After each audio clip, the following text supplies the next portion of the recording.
This is Jason J. Lewis, the voice of Superman on Justice League Action. This is Mark Waid, writer of Superman Birthright. And you're listening to the Krypton Report. And you're listening to Krypton Report.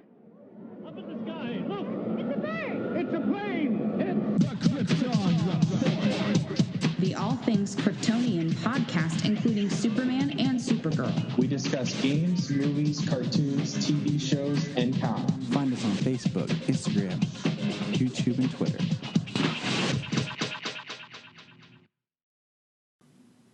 Welcome to the Krypton Report. This episode is the final episode in our summer movie Batman Joker Countdown. That was a YouTube exclusive.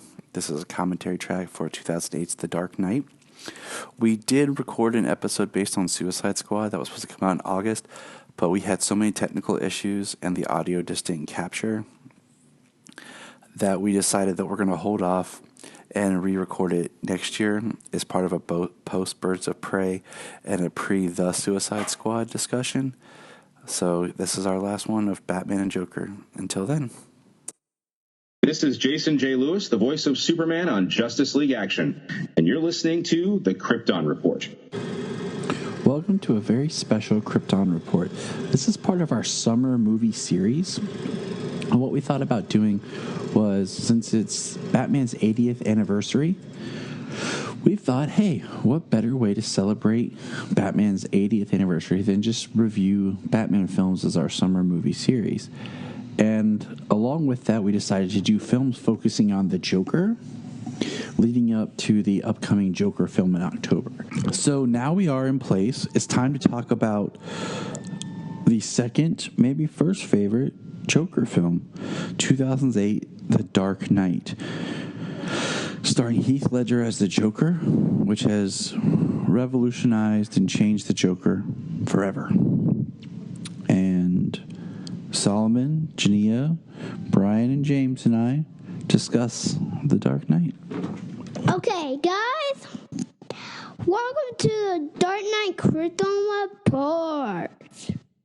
It's me here, Godzilla, and Mothra is sleeping. Mommy and Daddy and me, Godzilla, and Bryan and James, and Phil, and what's Phil? Phil's not here. Phil's not here. Dark Knight versus Dark Knight and Joker and Two-Face. It's got Scarecrow, the Joker, and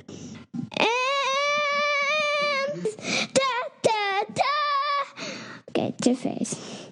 We are going to look at probably, maybe arguably the greatest superhero movie of all time. Comic book based film. Probably the best Batman movie. I say probably because I kind of go back and forth between two. But as we continue our summer movie 80th anniversary Batman films, today, finally, we're here, guys. The Dark Knight.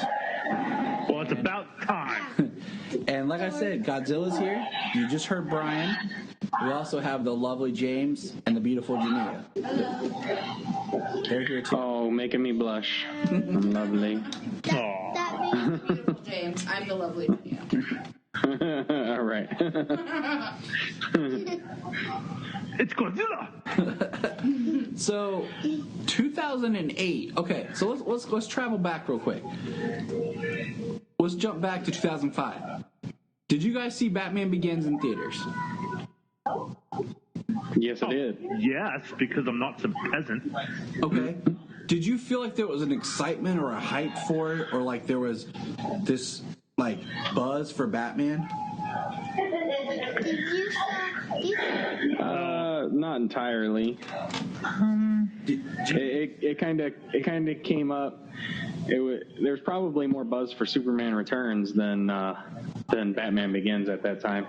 I agree. And see, that's what's interesting. I was thinking, like, Batman. I feel like I liked Batman Begins when I first saw it. I bought it when it came out because I was actually at Best Buy buying a CD. It came out the same day. I was like, oh, cool, I'll buy it. Heck yeah. Like when they announced the sequel and the Joker, I felt like there was this whole change. Right. I mean, it was like the you guys remember the viral marketing for this? Yes. Yeah.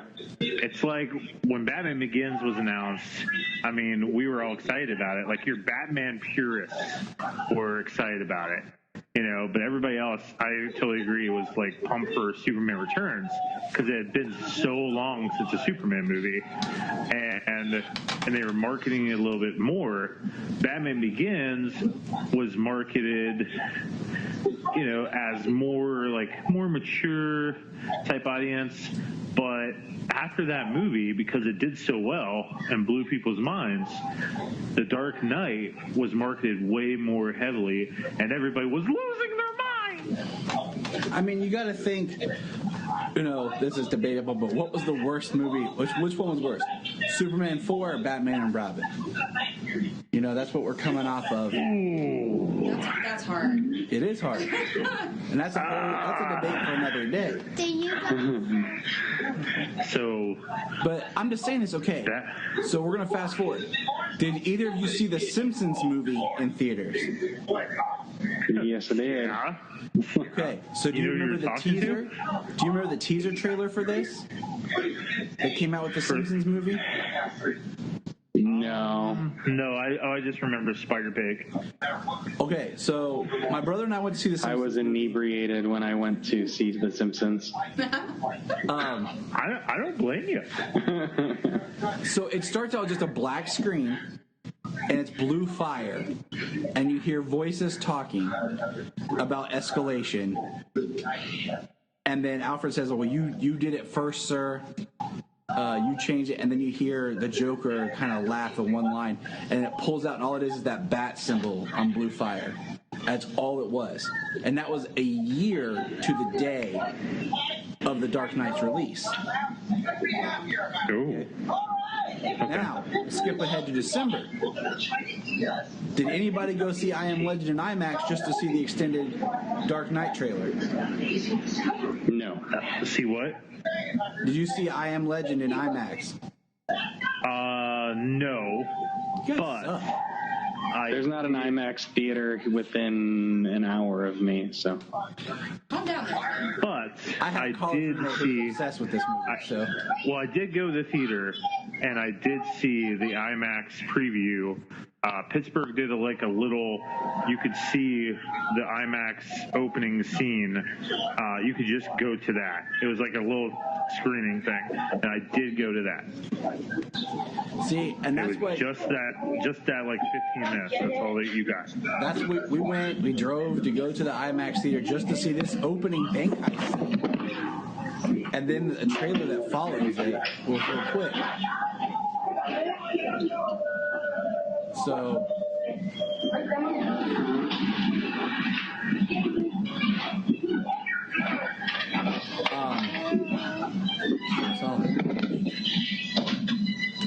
So we had that, and then, you know, that was 6 months out, give or take. And, you know, we had the viral marketing build up for it. Now, do you guys remember they released the first picture of Heath Ledger's Joker? This was 11 years ago. So the first picture they released was of his face was kind of cocked backwards. The eyes were in black shadow. You saw like the white forehead, the white mouth, and then the scar smile. I was working at Hot Topic seasonal at the time, and I got that T-shirt in, and I just remember it being a big deal for that first reveal Joker photo. Like I talking about, oh, the scars and what's this? And it just kind of kept going. And I think I know what you're talking about. Yeah, right there on the disc. Yeah. Yeah. Yeah, I know I know that poster. It certainly looked creepy.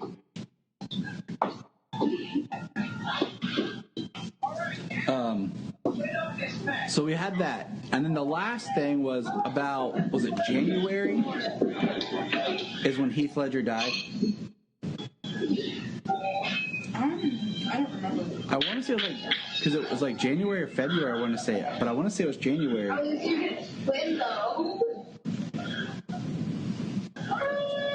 right, you check it out, Gio, for me. Oh, when did Heath Ledger die? Yeah, died January 22nd, 2008. Yeah. Sorry, I was already on it. Oh, you're cool. Yeah. So that's all the build-up. Solomon, how'd you move?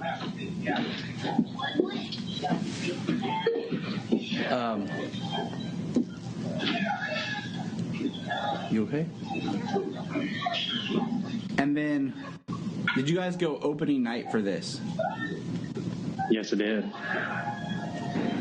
Yep, I was in. I was working till 11:30 that night in Uniontown, Pennsylvania, and I went to the midnight showing right after work. I drove probably about 85 miles per hour to get to a theater 20 minutes away. Wow. I was not playing. I had to see this movie. And I went alone, and I sat in the back, and it was the greatest moment of my life, even better than my wedding. You know one thing that sucks about this movie? One thing that sucks about this movie. What?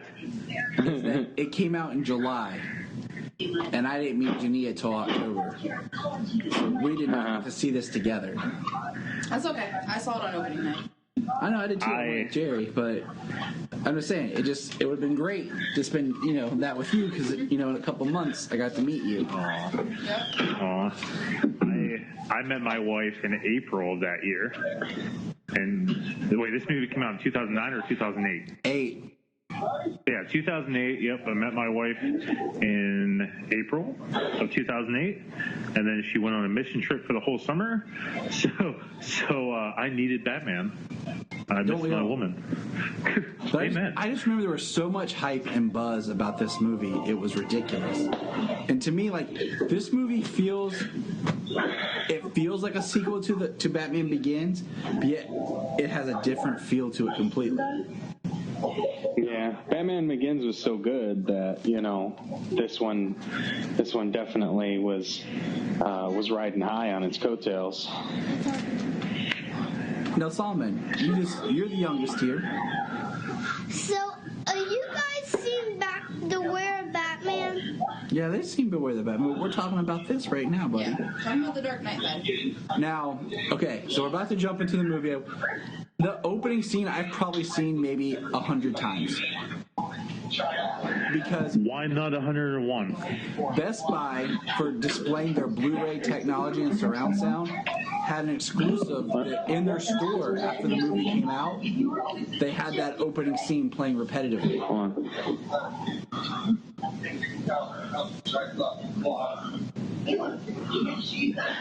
I've seen it a number of times on YouTube. I watched it a whole bunch before the movie had come out, after it got leaked or released online after it was released in the theater.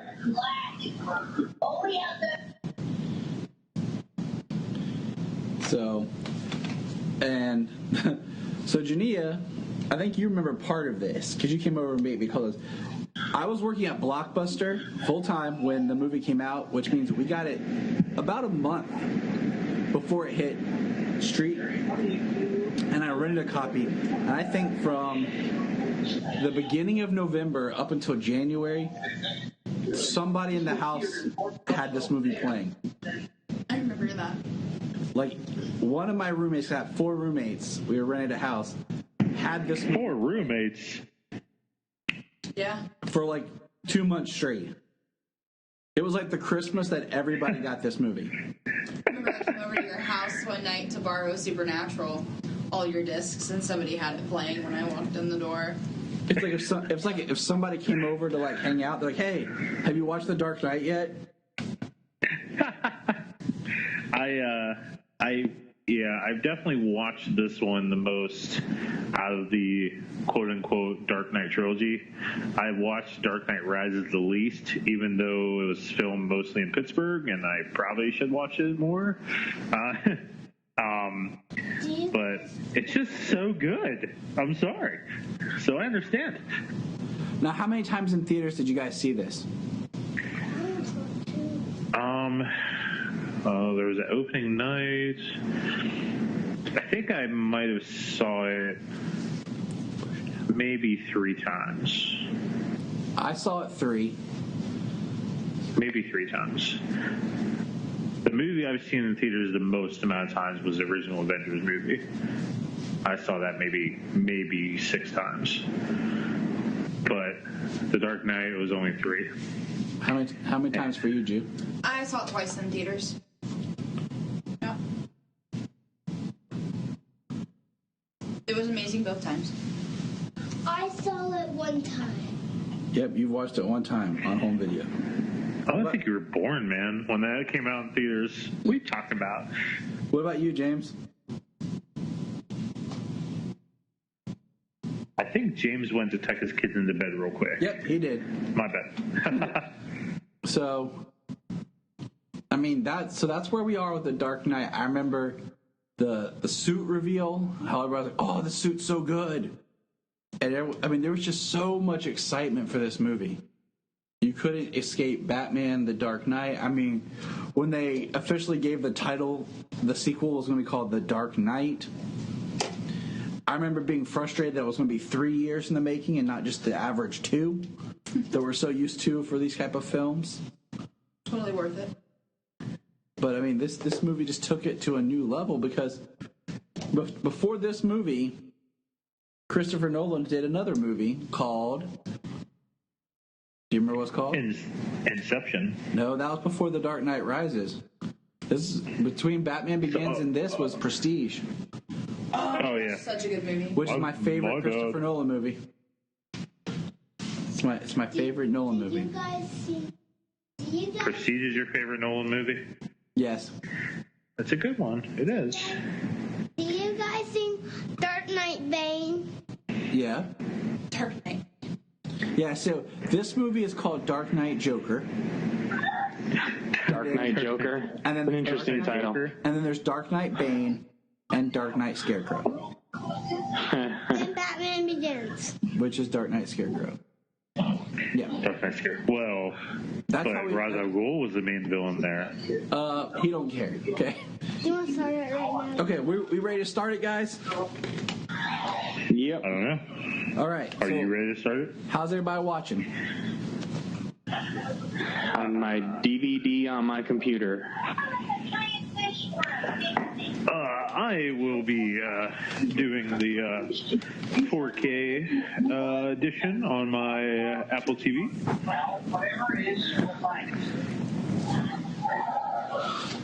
All right, and we are sitting in the cave with our Blu-ray player with the movie pulled up. I got all these movies. I got all these movies before I had a Blu-ray, so I just got them on DVD. I need to buy the Dark Knight trilogy on Blu-ray. I will just say that this Christmas that this came out, my lovely girlfriend at the time, she got me the Blu-ray player. I did. Aww. Yeah. Saved up for that sucker. So. Yeah, at that time, heck yeah. Yeah. Memories. All right. So we're at 000. I'm at 06. Because for whatever reason, my DVD, even if I drag it all the way back, it starts at 06. What are you looking at? I'm looking at like the Warner's lot. I'm looking at a black screen. I'm at 0. Okay. Basically 0. Oh, I'm at 00.06, and it's like the start of a Warner Brothers logo. All right. I'm at a black screen. We're just going to kind of go from here. Hey, why don't we start it? Hold on. Let me think here. Why don't we start it with... Go to 0, Bryan. You know what? Your mom goes to 0. Okay. I don't know how to take that. Yeah, that's what your mom said. I'm sorry. Let's keep it PG here. All right. Are we all at 0? I'm still laughing at my joke. Yeah, we're all 0. Black screen. All darkness, dark night. All right. Solomon's going to count us down. When he says 1, we hit play. So do it really loud. We're all at 0, right? Black screen. 2, 1, Play. Go. Yep. All right. I am at Warner Brothers Pictures. Yep. Warner Brothers Wrestling Whoosh. I am 9 seconds in, 10 seconds in, 11. All right. I'm Warner seeing Brothers Pictures. the legendary symbols coming up. Yeah, me too. Yep. So first of all, We're pretty close. I like the fact that this is color coded. Yeah. You know, like the blue is used as like the identifying color of this film. Gold being what they used, like brownish gold for Batman Begins. And it's so quiet when it starts. And then here's that blue fire smoke. And then there's the shadow bat symbol. I thought that was so badass, man. And then boom. So right from the beginning, this is crazy if you think about it. Because right from the start, this is just a city. And it looks like a different city, too. Oh, yeah. Straight up. This movie has a completely different feel than Batman Begins. Like, this movie is so raw, and that's something I love about it, is it looks like there's no sets. Like, they're just filming everything location. And, I mean, here's the shot of the Joker on the corner with the mask. Gosh, I love that. I love that scene. I love that angle.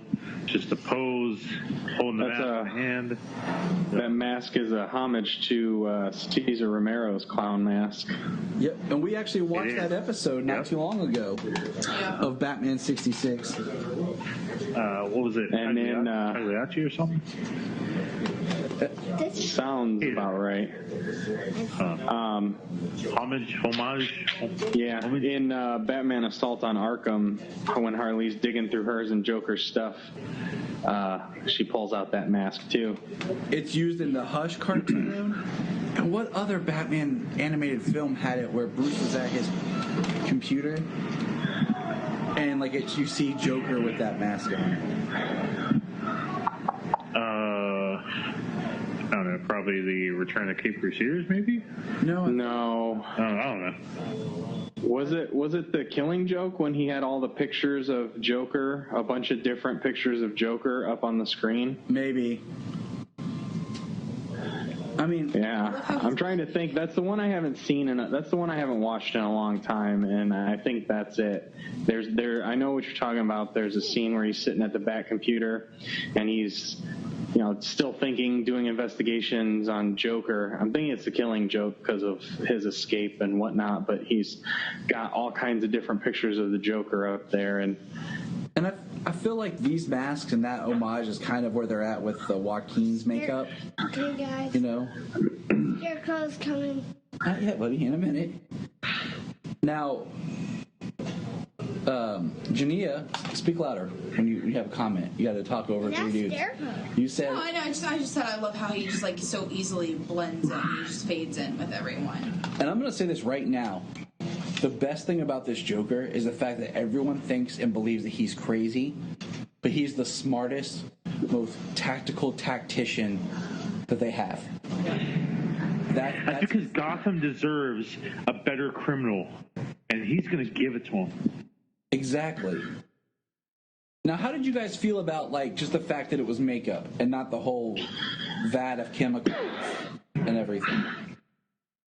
I was fine with it. No, right here, his hair's not I green. was fine with it. I mean, I love how he cocks his head right there, and he just kind of looks at the dude he shot.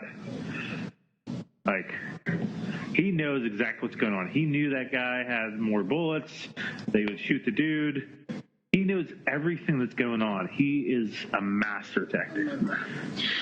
Oh yeah, he was happy to have the bank guy, the bank manager there take out a guy, just one less person he has to rely on him or somebody else taking out. And another thing I love is how he has each guy kill the guy that completed the job. Yeah. I love that. I'm watching with the captions on, and it's neat that they give them names for the clowns. Mm-hmm. Grumpy is the one that just got hit by the bus, and Joker is listed as Bozo. And then there's Driver. Ah. He's not get up, is he? That's a lot of money. I love how he shoots this guy without really paying attention.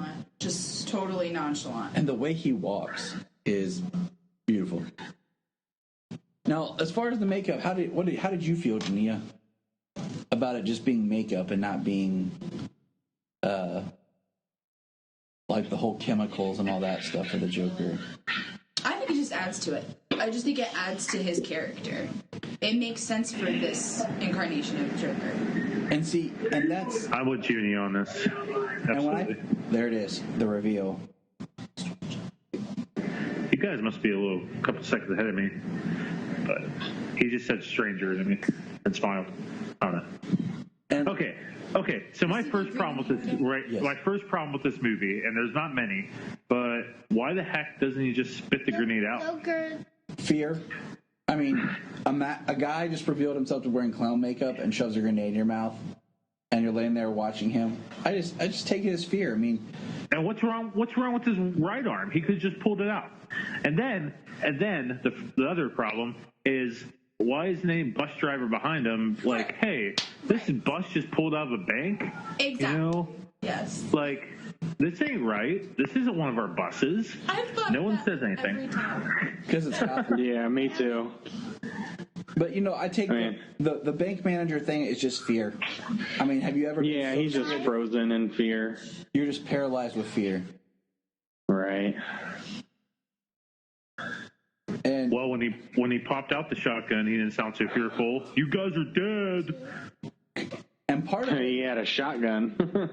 He had a shotgun, but he didn't realize the kind of person he's dealing with. Now, can we take a moment to, like Jania pointed out, if you pay attention in that scene, his hair is not green when he has his mask on. Nope. But when he pulls it off and he walks away, his hair is green. Yep. So that also kind of makes you think, was he standing on that street corner with his makeup on and nobody noticed a dude on the corner with makeup on? Yeah, I'm like, Hey, I think it's God like just doesn't care. Yeah, it's a busy city. I mean, think of Chicago or New York. Yeah. A lot of people are just not going to pay you any mind. that, or he could be like a street performer. You know what I mean? Like, that's what people's minds. Yep. Solomon, who's coming? Scarecrow's coming, guys. Now, this part right here, I loved. It made me so happy because it's the first time we've seen in one of these Batman films continuity. I love that there's this overlap that Crane's still out there. I did love it too. Crane's the only one to be consistent, the only villain to ever be consistent in many films. Solomon likes Scarecrow. He does. Because Solomon's a genius. Yes. But I just, we had seen so many Batman films and stuff before where nothing had carried over. And and I love that he shows up in the suit, like the suit from the last movie. Yes. I love that line. In a different Batman film, Cillian Murphy would have been an incredibly scary Scarecrow. Yes. He's great. He is. I still like that line. My dogs are hungry. I don't know. I like that line. I can't do the accent. That's more like it. I just like that. Let's fire our handguns at the tank. You can tell this is made by British people because it says loiter. No American would say loiter. Intimidate. Intimidate. You're right. I love this, like the swell, the bending of the gun. I like this because there's two. That would. I love that something like that would make him. Something like bending the barrel of the gun like that would make him seem like, as stories were passed down, like supernatural. Yep. Like bending a barrel of his gun with one hand. Mm-hmm. The only thing that kind of I didn't know Batman had a bat can opener. Yeah. This is one of my favorite scenes. I will say I love the way his cape moves. Like, it just looks so cool as he walks away. It almost looks velvety right there. It's really cool. I love. Well, this is where his knee problem comes from. It's just so raw. Batman's Well, my only problem with that cowl and cape combo is when he stands there before he jumps down, it looks like that cowl could be knocked off at any time. Like, it looks so loose in the back. Yeah, but I love the formation of his costume. Now, I will say I hate the Batman voice. An evolution. Poor Christian. Yeah. Yep. That's the problem. Like, Batman number 2. He got that tea and honey recipe from Andy Serkis for his throat for doing the Batman voice. I mean, I like. I don't know, but I would. And Begins, Begins was cool. Like, it was fine. But this one, I feel like he takes it too far. Now, he's pushing it too hard. Oh, he is. Because the other day I watched Begins, and then I watched this back to back. I haven't watched Rises yet, and Begins, his voice is way different.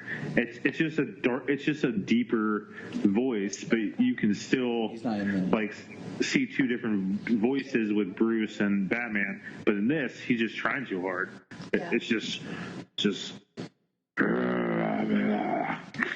My man or the tire bomb. well, if you look, like, most of the time, like, the voice is okay because he just gives like 4-word sentences. Like, he's not giving a speech or really talking to anybody, but it's when he actually tries to yell or talk that. But Batman's, Mr. Gordon says, "Hey, now, what's Alfred?" Right there. What was Alfred? Michael Caine. Or he says, That was Alfred. Why do you want to kill me? His subtlety and his facial expressions as Alfred, I mean, it's just so impactful. I love, like, even right there where he was looking at the bed and his just, like, disdain that he had for the fact that Batman or Bruce wasn't there in bed. I'm going to say. Just subtle. It was very subtle. There's been no bad Alfred. Yeah. There's versions you might like better, but you can, honestly, every Alfred has been a great Alfred. Just Michael Caine just knocks it out of the park, though. Like, I can't really pick a favorite, but he's just really amazing. I agree. He's not here to move me. Because it's got to be low. And I really do like, is it Sean Pertwee? Awesome. Yeah, Sean might be my favorite Alfred. And then Michael McCain really close behind. Sean's got that, there's that edge of being a younger Alfred. Mm-hmm. And I like him. You know, guys. I feel like, we got this. I had almost forgot. I don't like this Alfred. That in Batman Begins, the district attorney was murdered. Like, I remembered, like, he got killed. Oh, yeah. I forgot that he was, like, the district attorney, when I watched... Oh, yeah, he got shot and thrown in that crate, right? Yeah. When he found the microwave thing, yeah. Yeah. Yep. So, I mean, Michael Caine's a great Alfred. I've just always been such a fan of Jeremy Irons. So to see him in BVS and Justice League, he's fantastic there. He's just he's like a different kind of Alfred. You know what I mean? Yeah. He's got his own. Well, he's kind of like that MI6. He's more kind of, like almost. He still does. He still does some of the stuff. Like, he serves him food and stuff, but he also works on his tech and things. Yeah. So he's very in between. Yeah. I feel like he's more like the partner in crime, Alfred. Like, I'm your back. I got your back kind of guy. I'm with you. Right. Less of the butler, more of the it's like we're in this together. It's like he's the butler for show. Yeah. Yeah. More of like there's no way you're not gonna do this, so you need at least somebody watching your back. Mm-hmm. Now, Aaron Eckhart, I love him in this movie. He's one of those actors that I really like, but he never appears in a lot of movies I like. So I love him in this movie. He's not someone I would have thought to cast, but man, do I love him in this movie. He has a really good face for this. And what I mean is, like, he can look really genuine and kind of like, sweet hometown boy, and then the next minute he can look kind of sinister. He's interesting. Okay, you find him cute. We get it. Oh, no. I can appreciate this man's face. No, I'm just saying that, like, there's a duality to his face, which makes him perfect for this character. Now, real quickly, how did you guys feel about Maggie Gyllenhaal stepping in for Katie Holmes? I'm gonna go first. I can't stand Katie Holmes. If I was George Lucas, I would have asked Warner Brothers to just pull a George Lucas and just have Maggie Gyllenhaal redo all of Katie's scenes in front of a green screen and put her in there. George Lucas? You mean Christopher Nolan? No, you know how George Lucas his whole thing was green screen Star Wars, replace actors with CG, manipulate the footage. Touche. Good point. Yeah, you're right. That's My bad. That's what I'm saying. My bad. I don't know. Like, I go second. In the first movie, I mean, Katie was okay, but That's Mr. Gordon. I don't know. Like when she slapped him for the gun thing, that might have been her only really kind of decent scene. But like with Maggie taking over, I was perfectly fine with it. Because you felt more emotional things. I don't know. Maggie's a better actress. That's what it is. That's the answer. Okay, I go first. For sure.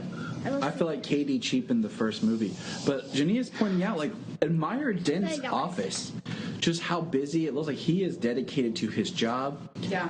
And from a production point of view, I love the fact that you can just see normal traffic behind you. Like just cars going back and forth that are just normal. It's not like they have someone out there controlling traffic or anything. It just feels like another movie. Yeah, what's up, Solo? So why... Okay, I go second. Okay. Why his hair is orange? It's not orange, it's blonde. Kind of looks a little orange. Why his hair is blonde? Because that's what color the actor's hair is. Yeah. Well, I think that Solo. I think it's to emphasize that Harvey Dent's a little bit of a pretty boy, and it's to. I don't know. It's to show he's a bit of a pretty boy. He's different than Bruce. I think that's what they're going for. He's different from Bruce in a lot of ways, and the blonde hair is just kind of helping with that. And it helps his face, and your mom likes that. So I gotta point out real quick here, the guy who's playing Lao just got cast to play Shang Tsung in the Mortal Kombat movie. So, just throwing that out there. I wondered if that was him. I wondered. By the way, this red-haired guy, it should have been Edward Nygma. That's all I got to say. It should have been Edward Nygma. That's all it had to be. This guy looks like a guy we were going to college with at the time named Ridge. So, his name was really Ridge. Yeah. Wow. So, when this came out, everyone just called him Ridge. And Ridge got pinned as the guy who tried to out Batman. So, it's kind of funny. And what happened to Ridge? He went on to sell furniture. That was the last thing I knew. Is it really? Because that's what happens when you mess with Batman. Morgan Freeman. You know what I mean? Morgan Freeman as Lucius Fox is great. Amazing. I mean, once again, think about this. They did the same thing they did with Superman in the movie. Christian Bale is a really great actor, but he's one of those indie actors that no one had really seen. A lot of things. Jania knew him from Little Women. I had seen him in Equilibrium and Reign of Fire. But the general public didn't know his name, but all the people they patted around him, Michael Caine, Liam Neeson, and Morgan Freeman. Okay, Rucker Howard. James, the ballerina. Yes. Well, Do you know? how's she doing? I do know. I can't remember. I do know. She was one of the what episode? She was in Smallville. We just learned this. James and I did. Yeah. Really? Yeah, Oh. the actress who's the ballerina lady here. Oh, she's the girl trying to win prom queen. You know, the girl with the thing. Yes. It was the Yeah. It was the Spirit episode. I must say, it's the episode that I reviewed with Zach. Oh, I feel horrible. She's I the told you it girl was who the girl with the crashes the thing. car and her ghost possesses everybody. It's when Tom Welling acts like a chick. Yeah. Oh, that episode. Yeah. It's a toughie. Oh, wow. I love this. I love the conversation because, you know, this is one of the few times we get to see the characterization of Bruce Wayne. You know, and he's you know, saying things to lead Harvey right here. It's shot beautifully. Like, he's paying attention to what Harvey says, and it's one of those. Rachel knows. Oh, here we go. The line.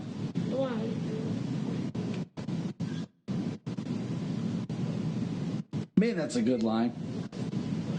Which line are you One of the talking about best there? lines ever.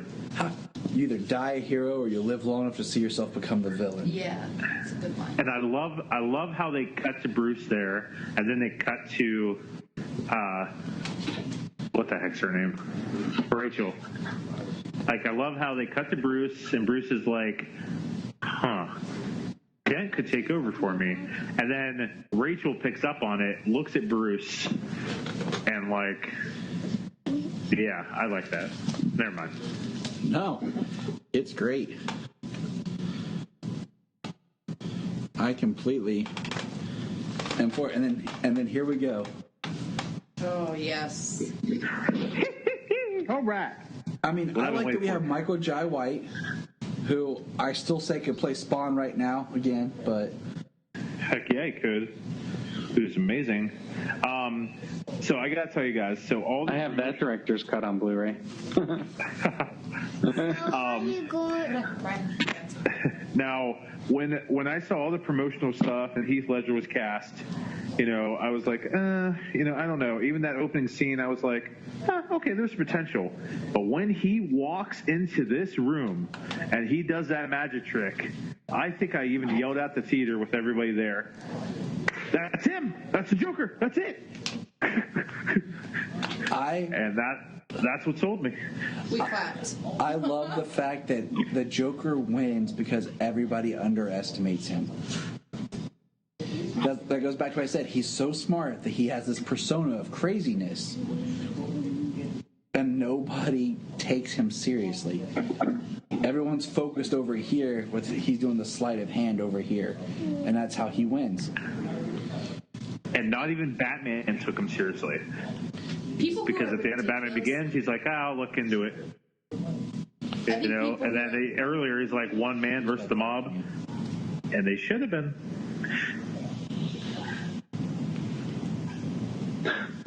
You just gotta tell it, Jania.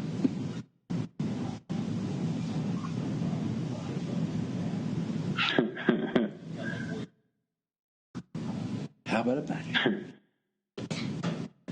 Joker doesn't talk like a Joker. He talks a little different. I'm going to make this pencil disappear. So beautifully done. And Joker doesn't talk like Joker. It's not gory. It's not overdone. It's just boom. And perfect. I don't know. Perfectly done.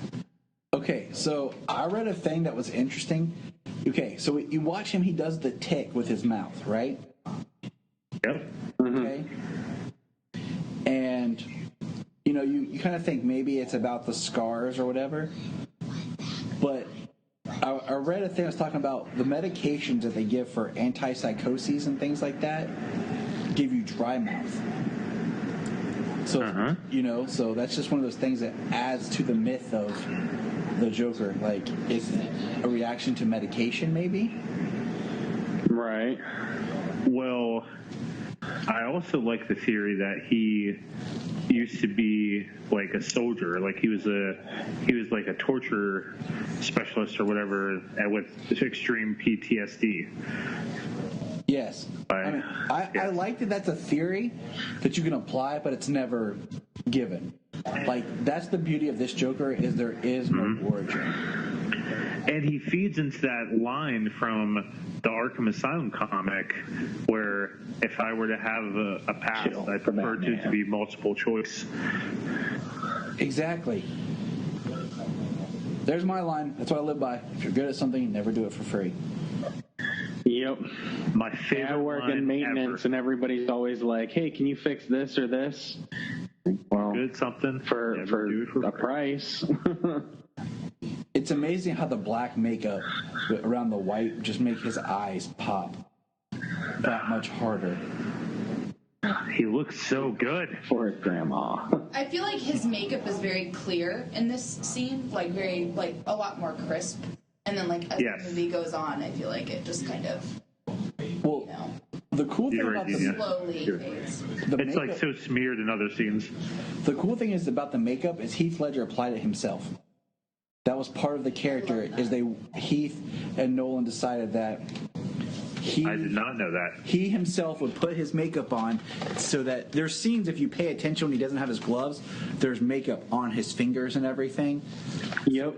So that it shows that it's part of him, like it's him. He applies his own makeup, whether Heath did it or not. It's part of the character that he applies the makeup himself, because it's not always identical. And like depending on like he's trying to look all nice and he's going into the meeting, he's got fresh makeup on. And then other times he's doing stuff and his makeup is smeared and running and all that other. I also think in that scene, in that meeting, is maybe the only scene of him as a Joker in this movie where you don't see Heath Ledger at all in him. It's like a totally different guy. Yeah. Like when he pulls that mask off in the beginning, you can see Heath Ledger. When they're at the party, you can see Heath. But in that scene, I don't see Heath. I see someone totally different. I like, if you pay attention to this scene, there's parts where Dent is talking and his face is half in shadows and stuff. And this is another example of foreshadow. The spin camera being used effectively.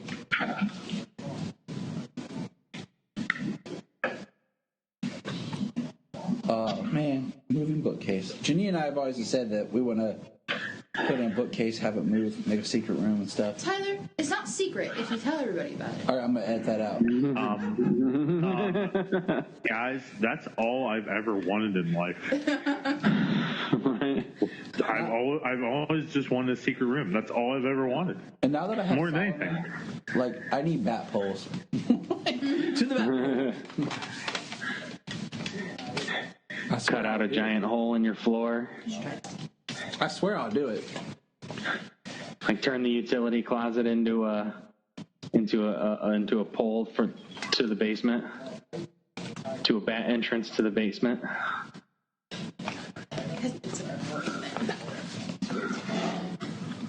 Jania's trying to poison me. I didn't expect you to do that. She just had me try this drink.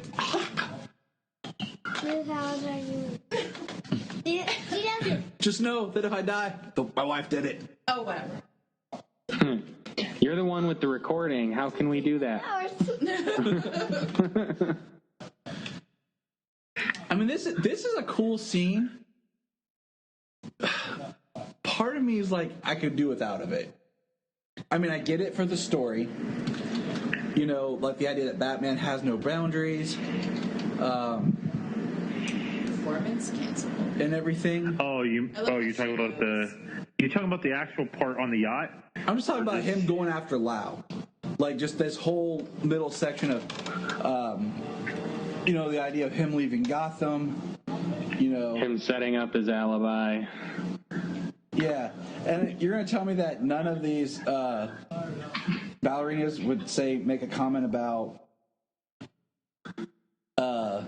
what it all boils down to is they're on a These ballerinas just have nice faces. That's all it is. They just have nice faces, right, Junior? He says Robin's back. He's got, let's say, all them ballerinas are now on a beautiful, billionaire's beautiful sailboat. Without him, like, just the ladies with whatever they have and whatever they want. Alfred is living the dream. No, it's not. He just got mad he has to apply sunscreen. I wouldn't be mad. No offense, Jen. Oh, wait, you can't hear me that much. It's like Harry and Lloyd being oil boys. You know, there's a town. It's actually that way. The first story? This is the first story about the scars.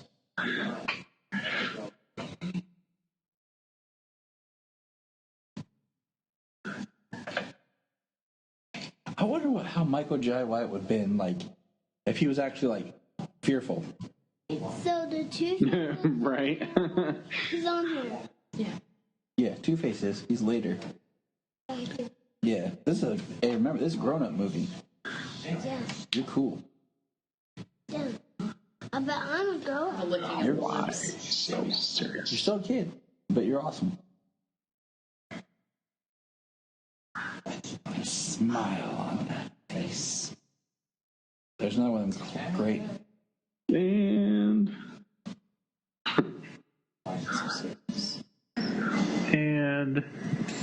Why so serious? The editing with the music editing in this is amazing. It's so good. This movie is cut. I always wondered what he did because he just like dropped down dead. It wasn't like he slit his throat or anything and he's all like, you know, in pain, gagging or nothing like that. It's just Jania has a good theory. Maybe like up the jaw. tryouts. Oh, he had his mouth. Yeah. He had the knife in the mouth. He could have just like up through the top of the mouth. Right. Maybe right through the back of his mouth, like brainstem or something. Yeah, that's what I was thinking. Just something really direct. I want to hear Junior's series.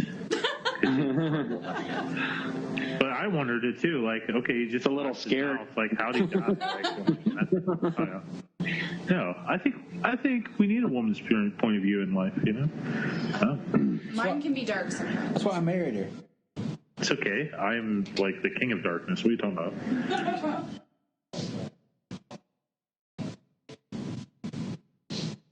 Okay, and the cell phone thing, that's the next thing that kills me. But it don't bother me. I mean, he dropped one off and like he purposely had it out so they would say something to him so then they wouldn't think to check him for one. Yeah, but like when he returns, when he's walking past the guard's like, "Your phone, sir." He's like, "Oh, I have mine right here." The guard's just like, "Oh, I guess I didn't take this from you." "Oh, okay." Well, right, I didn't take this phone from you, and wait, you're not supposed to have a phone in there. Yeah, we could have. But have a nice day. We could have cut that scene just so we would. Exactly. Worst security guard ever.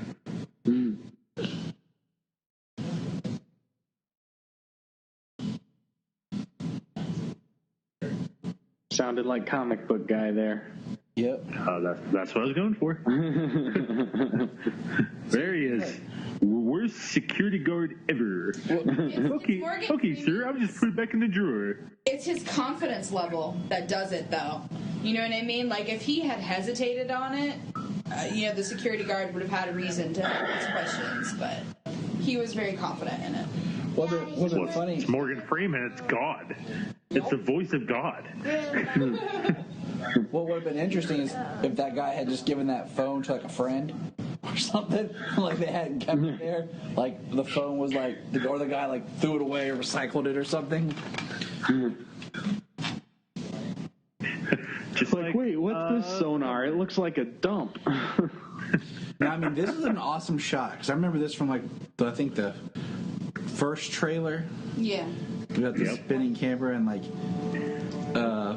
The whole purpose of this trip to Hong Kong is this scene. That's it. Right. That's all it's about. I like That's my favorite movie. Yeah. I like this scene, like here, like this action piece. I like seeing him put the cowl on 'Cause I always think it's unique and neat when you see, like, Batman remove parts of his costume and it looks functional. Right. Well, it's like the first time that he has a functional suit and he can actually remove a piece and put it on while shooting at the same time. We saw him, he took the cowl off in Begins at one point, didn't he? When he got Rachel in the basement or something. Like, we saw him pull it off. Yeah. After he gives her the antidote, he takes it off. Yeah. Well, it was also the reveal of his brand new costume, his brand new outfit. That's the reveal of it. Is that he puts the cowl on like a helmet, as opposed to you never saw him put the cowl on. The only time you saw it was when he took the cowl off at that one point.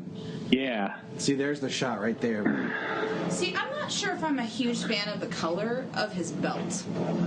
I feel like it's almost a little too flashy.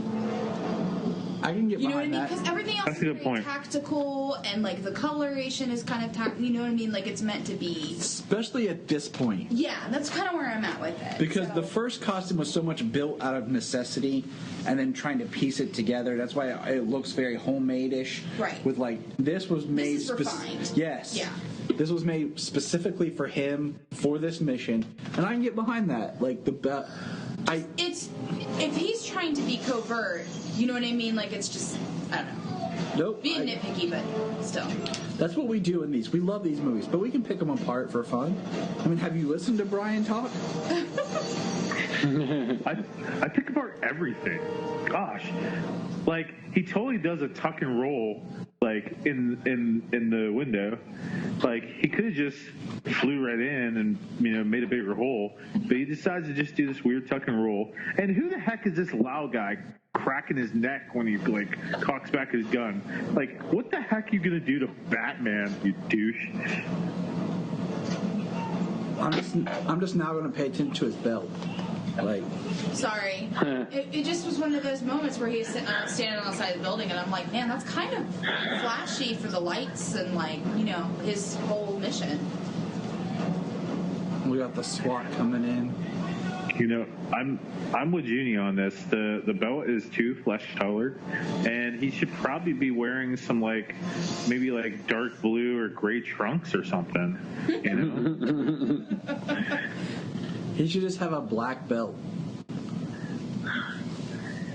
Something like that. Or a bright yellow or gold. Something like that.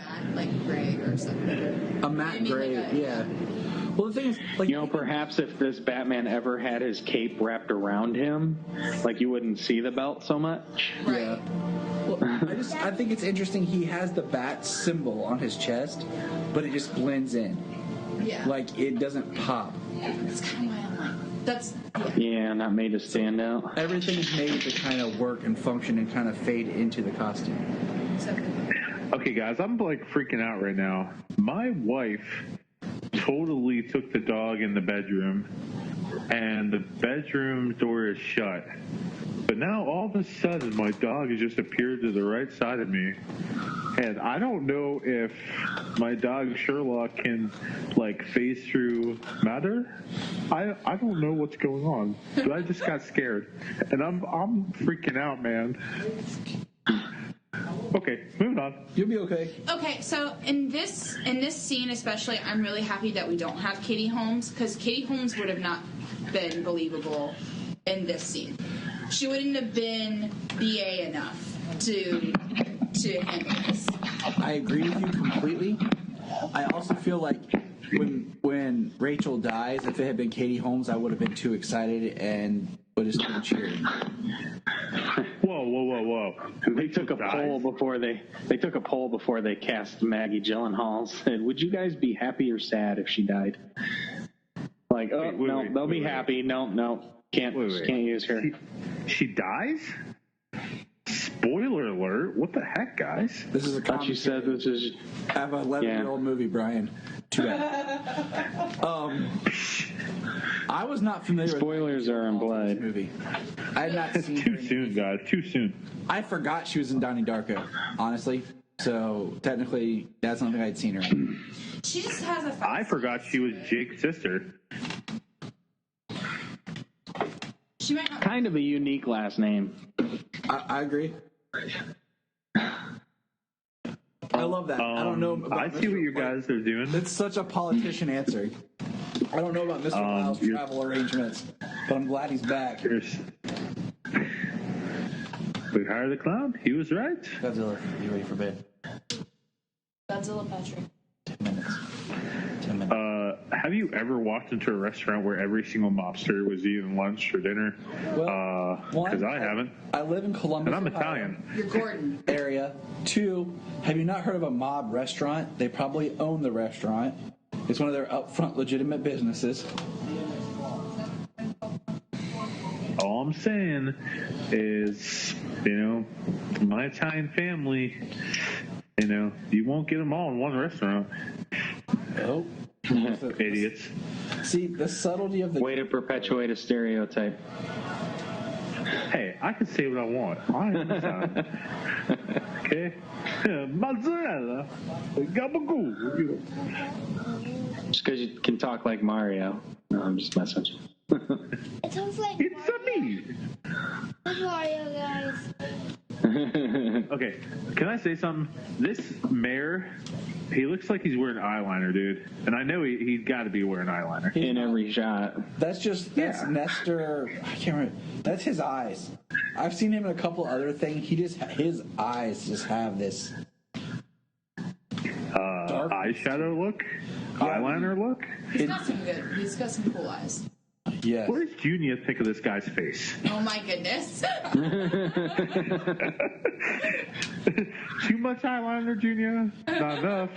Does he need to put some blush on his cheeks? Like, what's your feeling on this? I like his suit.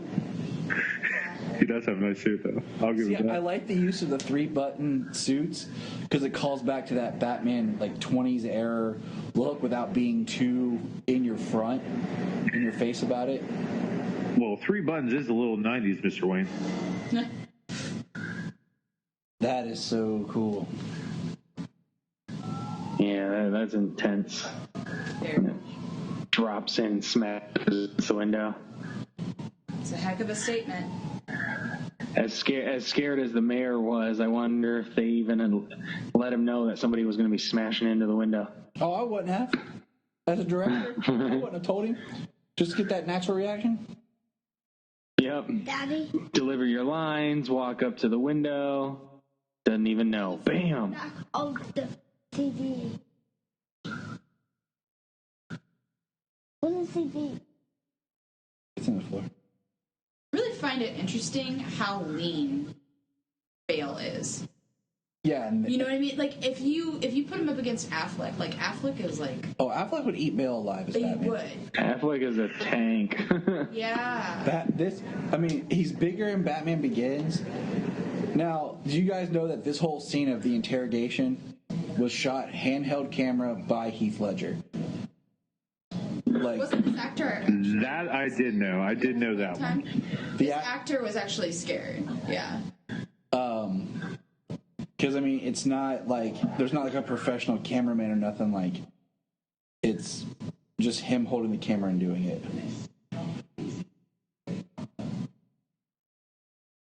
I remember you telling me. I cannot see. You looking for this, buddy? Yeah. See? Yeah. I'm a man of my word. My buddy Devin had that as his ringtone for an alarm on his cell phone, that laugh. Joker. First time he set that thing, scared the crap out of me when it went off. Hey guys, I think it's the the Joker. change in his voice modulation, it's creepy. Yes. It's so creepy. It just adds to everything. When this Joker premiered, the Joker has never been the same since this movie. In any form or facet. You're right. You're right. Because shortly after this is when Brian Azzarello wrote his Joker with Lee Brahimo. where they made him an even darker character in the comics, and the new 52 Joker just 2 years later, cutting his face off. And Batman too. Oh, here's his douchey entrance. so we get another scene of This is something that kills me. Like, the Joker just killed the dude. The dude's hanging off the building. You know, Bruce sees this video of the Joker's going to kill somebody. And what does Bruce do? Oh, you know what? I'm going to go to a party. I'm not going to go hunt this guy. Well, the thing is, it's a fundraiser for Harvey, and it's Bruce playing the. That's the two things. Yep. But it's Bruce. He has to make face as Bruce Wayne. This is the first time we see Harvey. Well, still. That's the first time he's kind of started to take the Joker a little bit more serious. But still, they're thinking of the mob. They just got the mob, like all of the mob. That's the true crime. Like, this movie really could have been tied, like, Rise of the Villain, or like the creation of the supervillain, because that's really what we really get from this. Even though we had Ra's al Ghul and Scarecrow, this is where we get the true Gotham-bred supervillain. This is what all the bad guys in it. I love how he threw out his drink. Yes. Just like he threw it over the ledge. Like, it's gotta kill a crop. that's a part of Bruce Wayne. Right, That's it's not. gotta kill a crop. Yeah.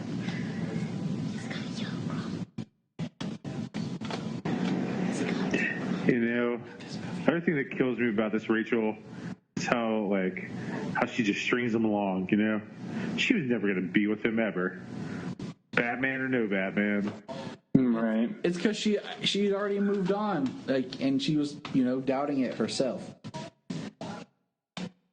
And then here's the hardest working man in Gotham, right here, who gets no love and respect, Gordon. All this man does is Darn right. Also, killer casting. yes. We've kind of brushed over Gary Oldman's casting, but he has that. I don't know. He's just such a great actor here that he can disappear in a role, and he's just old enough to be Gordon and just young enough to be Gordon. Great observation. Oh yeah, he was. You're totally right. He's the best. He's the best Gordon. He's the best Gordon on screen ever. Period. He's the only person I've Exclamation point. reading Dracula to James Bond. Yes, and technically, Yep. he's not even Commissioner Gordon yet. He's just Lieutenant. Soon No, to be. he's Gordon. He's still Gordon. He's Mr. Gordon, Daddy. Yeah, I love Gary Oldman and everything he does. He is amazing. Mr. Zorg. I have not watched Oh, in a jeez. very long time. That's one of my first memories of Gary Oldman. Mr. Zorg. I think. Okay, what year did that come out? Because it's either that or Lost in Space. Lost in Space was 97. Okay, yeah, it's a toss-up between those two. Yeah, I'm Because trying I to know I remember. saw them both. So My first Gary Oldman was Dracula, same as Junior. One of his first that I can remember. 97, The Fifth Element. okay, so those came out the same year. So yeah, somewhere in there. Yeah, the film. Bram Stoker's Dracula was in 92.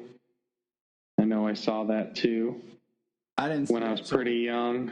I didn't see that movie till I was way old. In my Like yesterday? Wonder why. And the Lost in Space film was why? 98. You know why I didn't see it? Honestly, because I wasn't that interested and I was a little creeped out by it. My dad would have let me watch it. Please. Yeah, Keanu Reeves. That's all I needed. Yeah, true. Keanu Reeves, Winona Ryder, and Gary Oldman. Did those cops look that surprised when it blew up? Nope. Like they looked up, but Anthony Hopkins. kind of like, eh. Because they're part of it. Yeah, from their lack of reaction, I always figured they were, they were in on the fact that she was living on borrowed time there. This is a scene that at that gun blast, The sound editing is beautiful.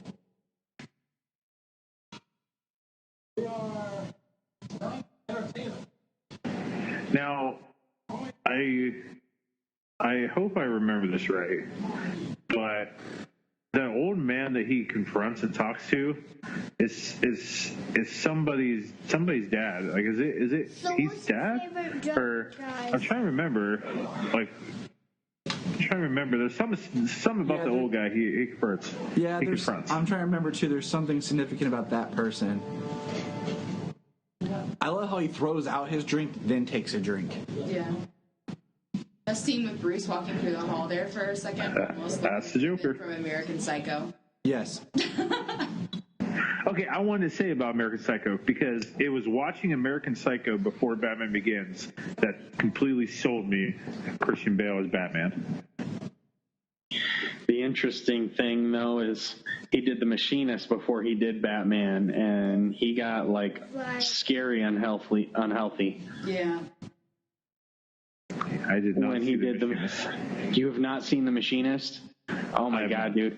Christian Bale, okay? Christian Bale's, like, what is he, 6'1", 6'2", like 220 pounds, give or take? Like, he got down to, like, 100 pounds, dude. What's your favorite? Jesus. My favorite. Yeah, he lost like 90-something pounds to do that, and he was skin and bones. You could see his ribs from every angle. Like, yeesh. Yeah, it was like disgusting how skinny he got. Like, this scene is actually creepy. Like, the sound of just that his theme billowing. Solomon, what do you want to ask James? James, what's your favorite Joker? Oh, that's a tough one, because it can change. I mean, probably, well, for all time, it's Mark Hamill, but between Heath Ledger and Jack Nicholson. Yeah, and Caesar. Don't forget Caesar. Oh, of course. I mean, Caesar paved the way. I mean, you wouldn't have Jack Nicholson if you didn't have Caesar Romero.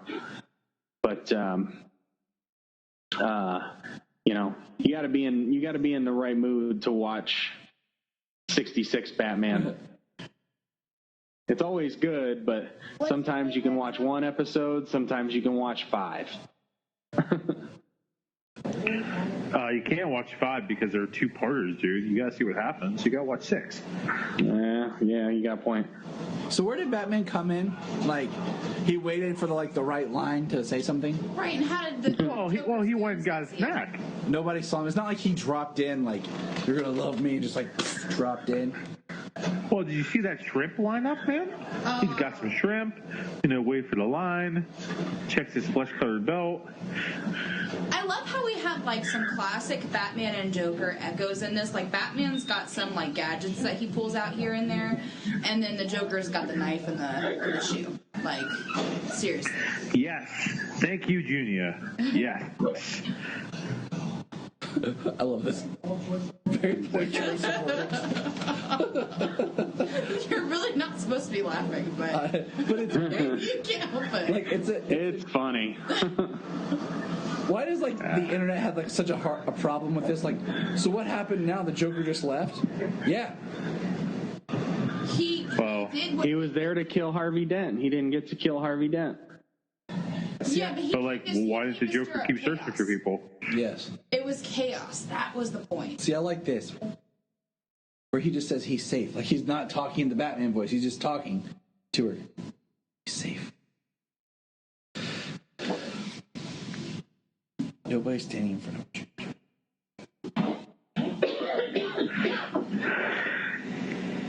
All right, Solomon, it's bedtime, buddy. Daddy. Buddy. Daddy, I want more than 2 minutes. It's time for bed. Go to bed, I said. It's 10, buddy. You're a big boy, I know, but you need to go to bed.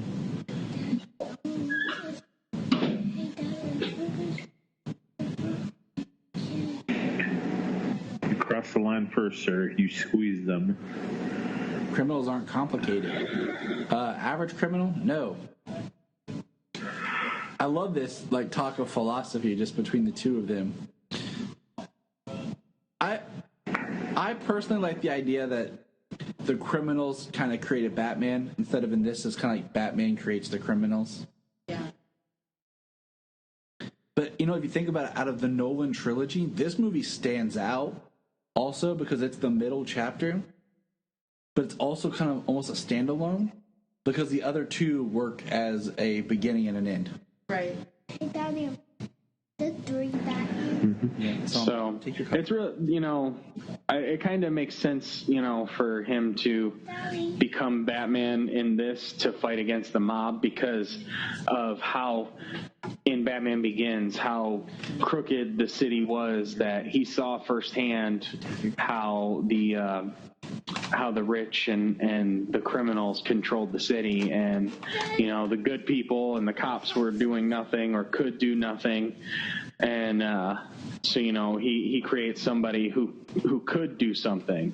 So and then just the escalation, the response of somebody like, oh, Batman can take on the entire mob syndicate, but one person to be able to take on the Batman. So, it kind of makes sense. It's a little,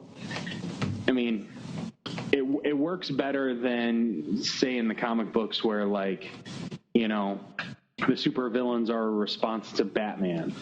Like, Yeah, I don't like that because I think it makes Batman look bad. Yeah, like I think the idea of Gotham the show where he becomes Batman to counter how bad the city's gotten, the supervillains that have come up, but the fact that, some of the supervillains are geriatric by the time he becomes Batman, it's a little bit of a problem, but...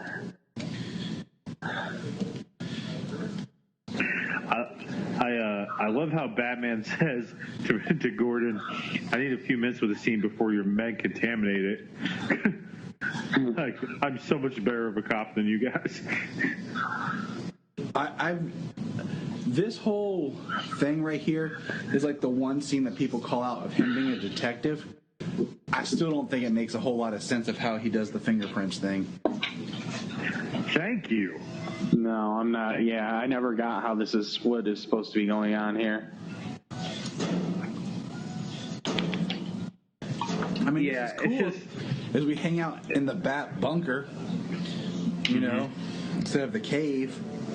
That's one thing that's like harsh for me with these series. Is so much stuff is there and then glossed over. Like, oh, they had the Bat cave, but we're not using it now. Yep. And I don't know. And also, like, I'm with you guys. Like, the bullet thing it didn't make, like, if you want to show the detective skills of Batman, it just seemed really off. Yeah. Like, okay, so he's just holding this picture of this bullet, and he goes to these different, like, concrete blocks. He's like, oh, yep, that's the one, okay. And then, oh, you're a detective. No, you're just someone that looks at a picture and looks at that. Like it could have done it so much better, and it's the only case we really get in all these movies of him really being a detective. So, yeah. Here's our favorite meme with him trying to out Bruce Wayne. Yeah.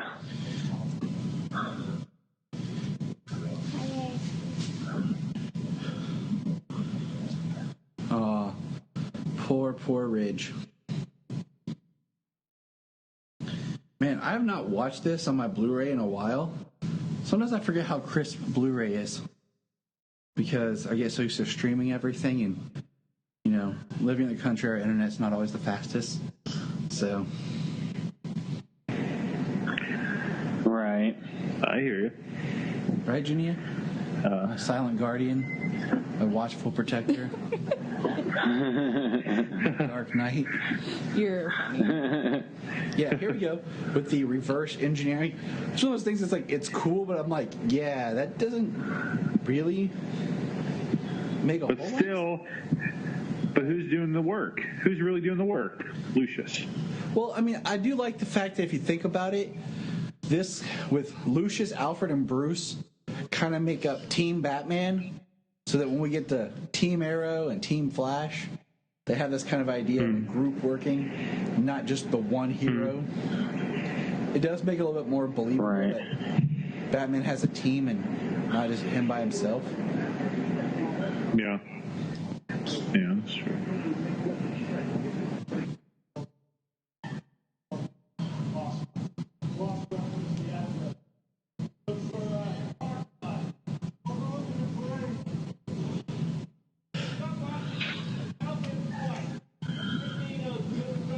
That's Robin. Nobody. Sadly, there's no Robin in this. No Robin in this. Nope, just Batman and Alfred. The red is interesting, though. Very obviously for Bruce Wayne. I think that's Robin's car because it's red. Oh. So, coming up, I've heard of people saying, like, nobody noticed the Joker in the 21 gun salute guards and stuff, but apparently they weren't paying attention because, like, he took the whole group of people, not just the guy he's replacing. Well, so he's got his own people with him right there. Yeah, I mean, the only thing is, as you watch this, they're all looking up and out. Nobody is looking at the person next to them. Nobody's paying attention to who's around them. And I mean, the thing with the Joker is the scars. That's what's going to give him away. And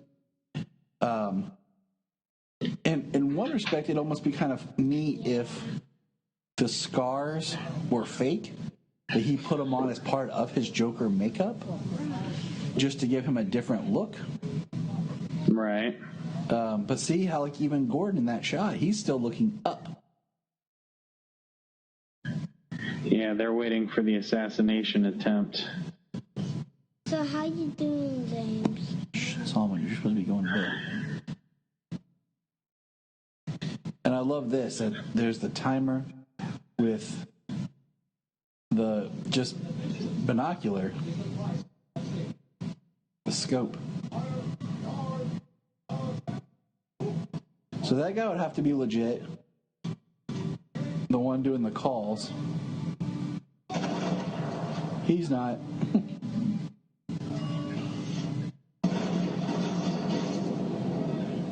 Ooh.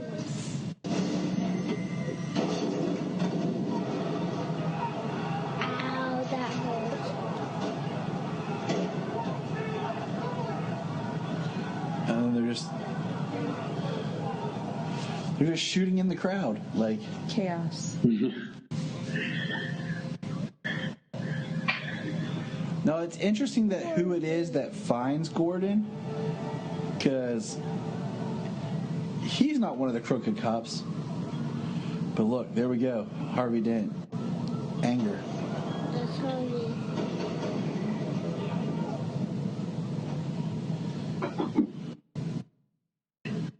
That's Two-Face. That's Two-Face. Hey, there's Abracadabra and Polka Dot Man. That's the one. I was trying to remember. I was like, I know he just got cast in something. Yeah, James Gunn's Suicide Squad. I never thought they're going to do Polka Dot Man. Yeah, right. But I'll tell you what, though. Tom King gave a very heartfelt, amazing story to Kite Man. So, and there's Barbara. And then there's the psychopath, Jimmy Jr. What's that kid name is? Jimmy. Did you ever read Black Mirror? No, I've heard of it. The story that Scott Snyder did about James Jr. and the psychopath of what he just becomes. Very scary, creepy. I've heard of it, but no, I've never. In James, I saw that. I love this.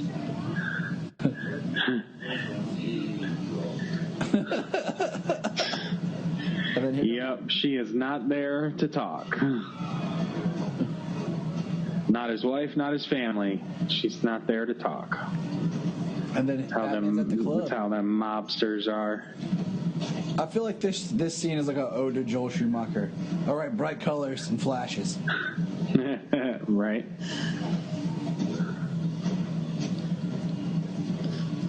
I do like that right there, the way he jumps up and just slowly lifts him up.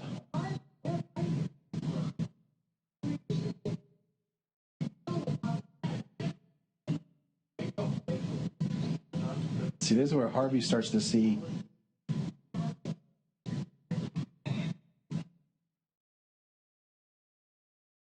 Oh, poor Rachel.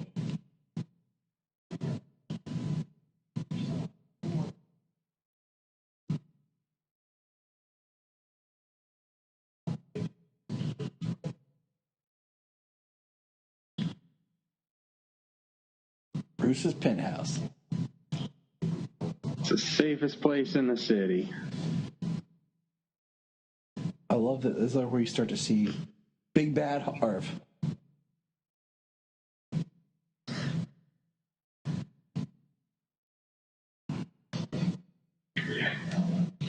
Pretty smart, though, you know? I mean, obviously nobody else knows what he's up to.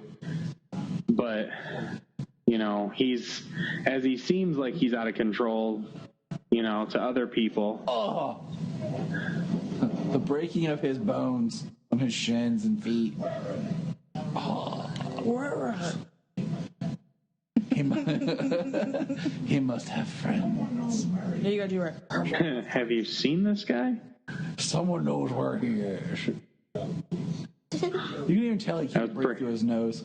Like, right.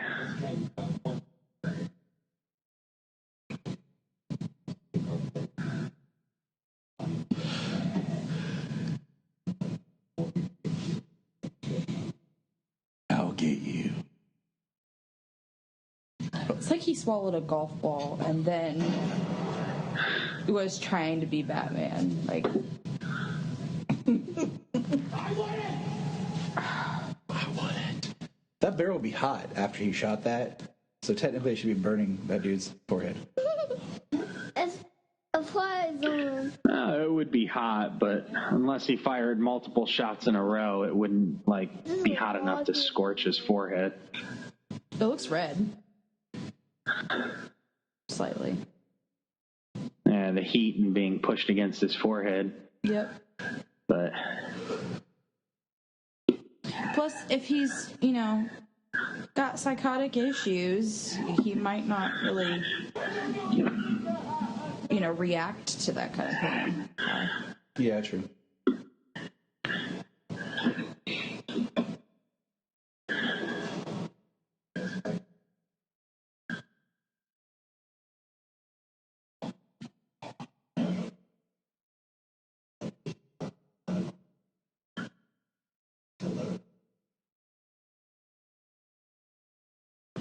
Michael Batman just walks away.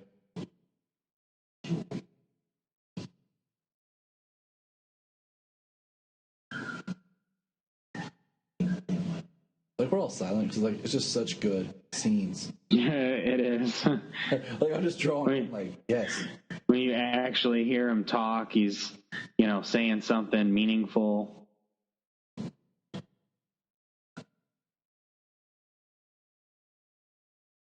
And man, this Bruce is looking for a way out. He's looking to quit. He's looking for somebody to take over his place, And that's why, I have to look at these movies as just for a bout of depression. It's a Elseworld story because it's developed to be a beginning, middle, and end to a trilogy. This Bruce was never going to be the ongoing mission on crime. 20 years in Gotham. Yeah, this is definitely, they designed it. There's a nice special feature on The Dark Knight Rises where they talk about it, how they designed the trilogy to be the story of Bruce Wayne, beginning a crusade and finally being able to get over what happened to him and his parents.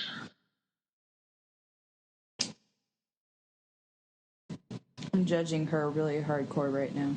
As you should, Jania. As you should. Yeah. This is at the end, Daddy. She's terrible. Absolutely. It's like Phantom of the Opera all over again. Like, she leads him on, she's with Harvey, then she comes in all super mad because, you know, Harvey jumped in his place beforehand, and she knows that it's not gonna stick, that he's not gonna be, like, he's not Batman, and he's not gonna be, like, tried to be Batman. But, you know, it's a pony show for the time being, but she's still upset for no reason. Like, she would have to be in a position to understand, as the assistant DA, that he's not going to be going on trial for being Batman. Right.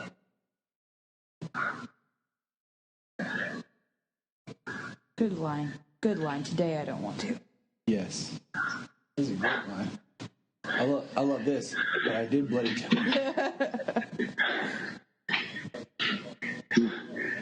For being your accomplice. I'm going to tell him it was all your idea. I'm sure Bruce had a contingency plan to protect Alfred. I was like, I didn't know anything.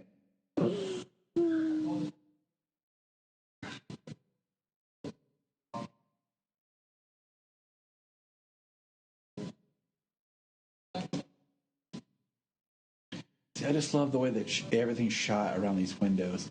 So much natural light. Just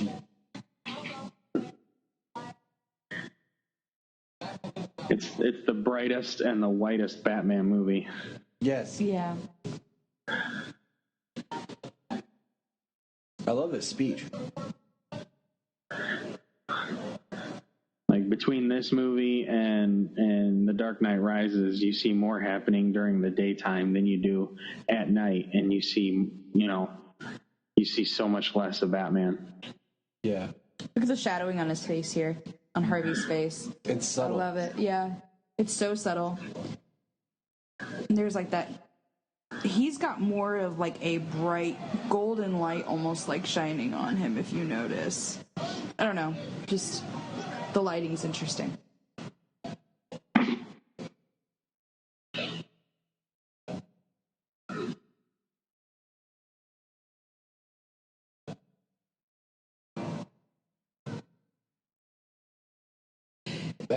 Everybody's like, what? Rachel just looked up. That's just a dumb looking face. Stop that. He's not Batman because he doesn't have black hair. Yeah, he's not Batman because he didn't have black hair? No. Solomon, you would definitely not like Ian Glenn. That's a discussion for another day, James. Yeah, it is. I like, if you pay attention, I like how Harvey always refers to Batman as the Batman. Because that's his proper name. He never says the Batman. Batman. He just says the Batman. So he said, arrest the Batman. I'm the Batman. Can I be like the Tyler? Can you refer to me as the Tyler? Absolutely not. Okay. Shy. On my the response I expected. On my birth certificate, it says the Bryan Peters. Can I be the husband? You can be the husband. All right. One and only. One of Bryan's favorite points to complain about is coming up soon. Yep, it sure is. Because it makes no sense.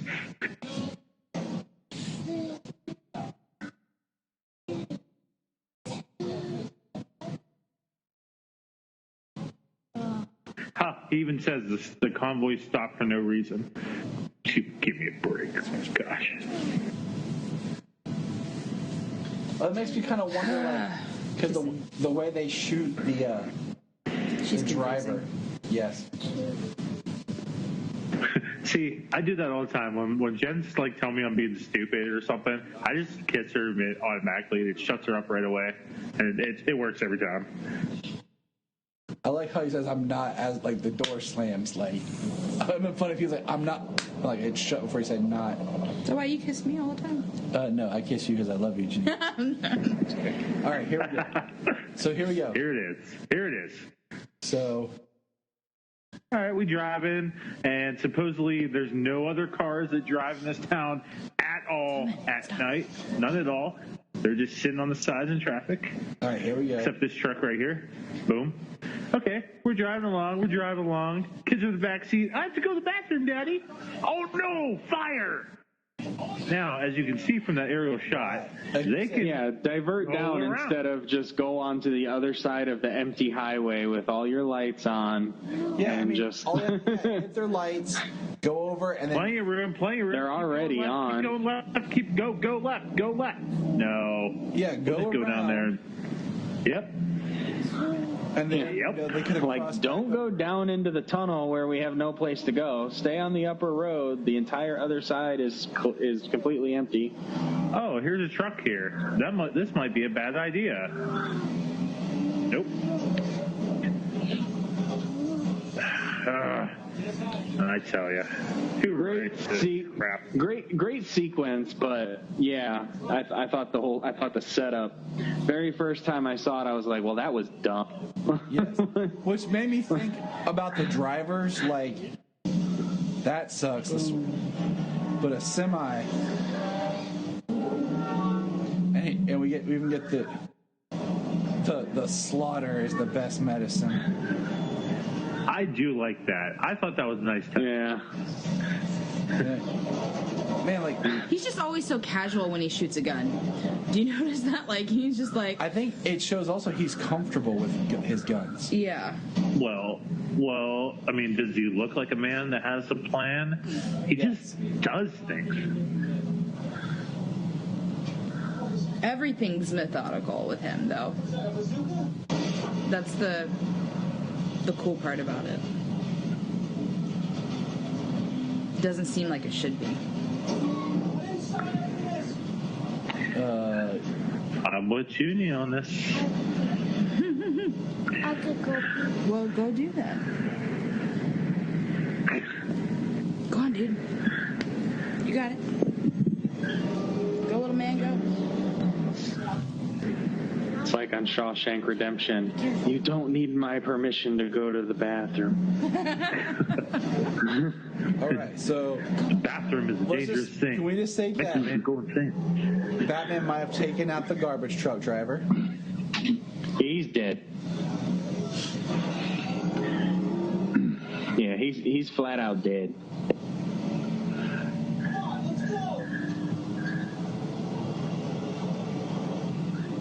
Does he have a bazooka?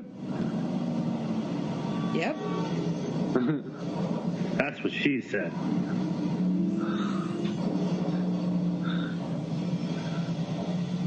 That's not a bazooka. That's a. What is it? So another thing that kills me is like, so was this bat cycle was it part of the tumbler from the very beginning? Yeah. Did Batman and Lucius just add it later? No, it's part of it. It's just the front two wheels of the tumbler eject and become. Well, it seems like something was done to add to it, being, it just seems overly the pod coming out, and then the pod coming out, and then the destruction of it all afterwards. It explodes, so that way there's nothing left. Mm-hmm. So I use that line a lot. Like, I don't think initially it was designed for self-destruct. So there were some things added. But I mean, the pod itself was always part of the tumbler design, which I think is neat when you see it pop out, how it whips around into place. I do like that. That was pretty badass. Yeah.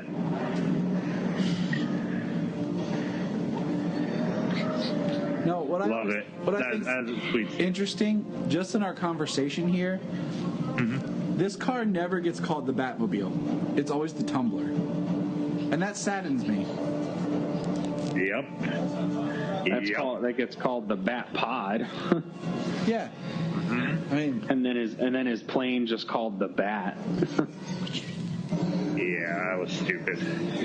Taking our So you're taking the bad part there. Broad daylight. See, now when he's driving through that and he blows up those cars, like, obviously there's traffic. Did he just like blow up some cars with some people in them, flip them over and crap just to get through? Oh, and the traffic now appears out of nowhere. Keep that in mind too. When they're starting on that, like when they're starting to drive and there's like the fire truck, no traffic, no cars. Then all of a sudden there's cars. And you're gonna tell me that he didn't kill nobody right there? Precisely. And an innocent person at that, not somebody he was chasing and firing at him, but. Yep. Is it safe that Harvey Dent's riding in the back of a police truck without a seatbelt? Normally they strap them in pretty good. Right there. Just shooting bullets at glass. Now this is sweet looking, okay? It is. The lighting's cool and his cape and everything is really cool. And it's him being in a public place, right? Yeah. I love the Joker as he's driving. Just the hyena sounds. He's having fun.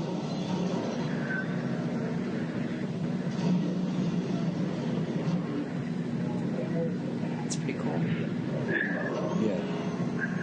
This is dope.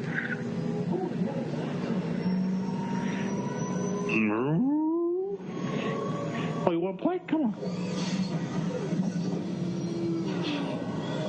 Oh, it's so cool. I love it.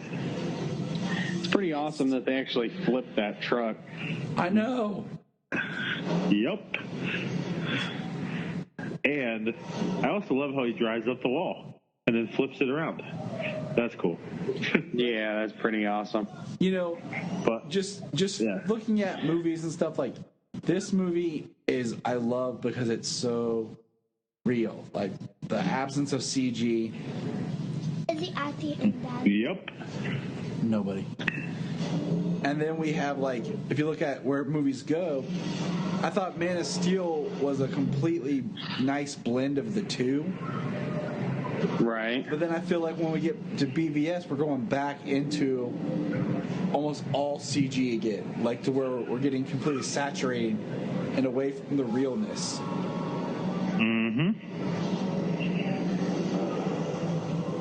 And there's the relationship between the Joker and Batman right there.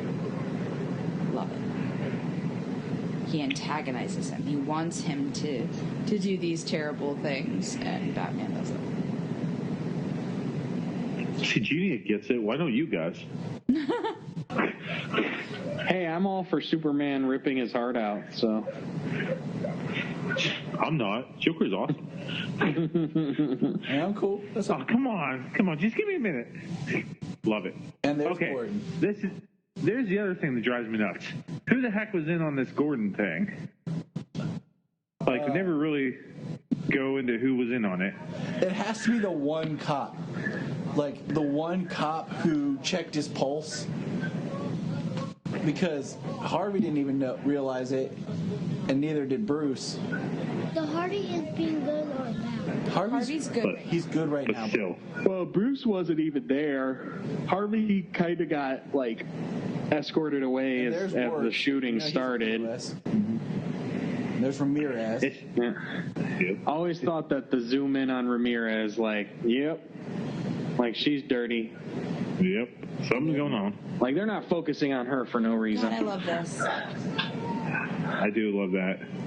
How's Joker's doing? But I wish they would have had something else in the pockets, like deck of cards, like some chattering teeth, just something else weird.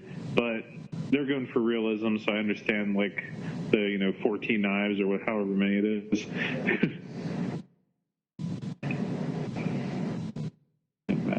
prints, no DNA, dental, clothing is custom, no labels. The visual. He's a ghost. Awesome. What was that? The visual of him in the cell and the lighting and his just everything, it just is such a really great picture.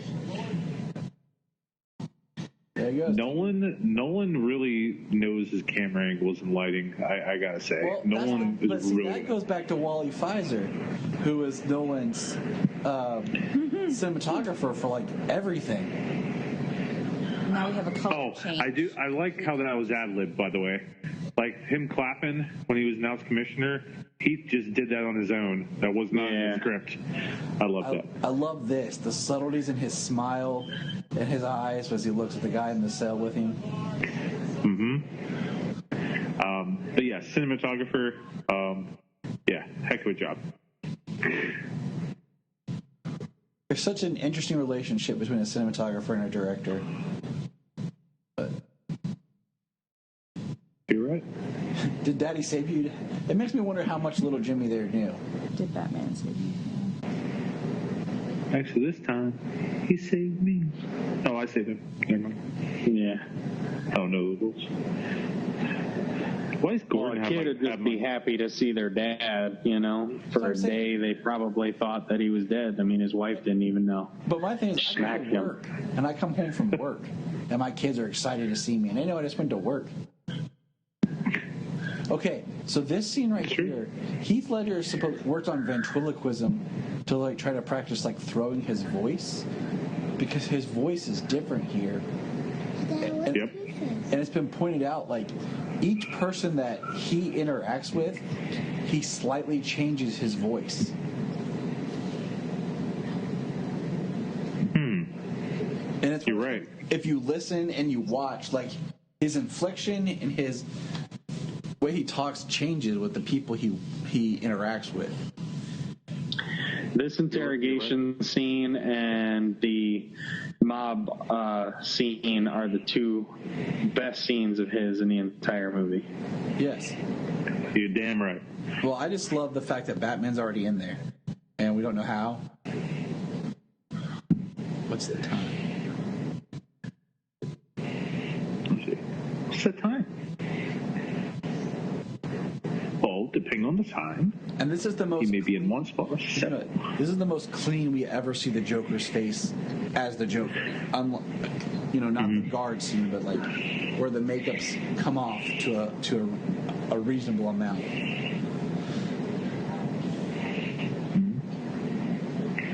Old good cop, bad cop, chief. Not exactly.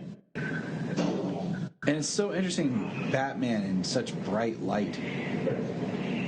Did you see that little flick of Joker's eye though? Like he knew something was behind him right before. Yep, he did. He's like, "What's next?" You're right. He's just so damn smart.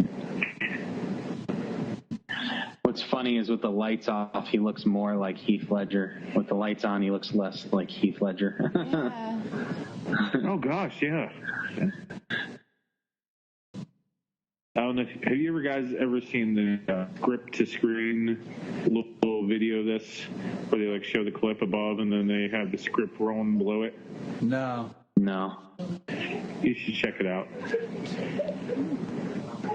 It just shows how like Heath just goes into the role, does his own thing.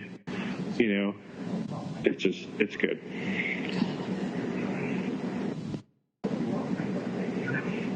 I like that line. Don't talk to him like you.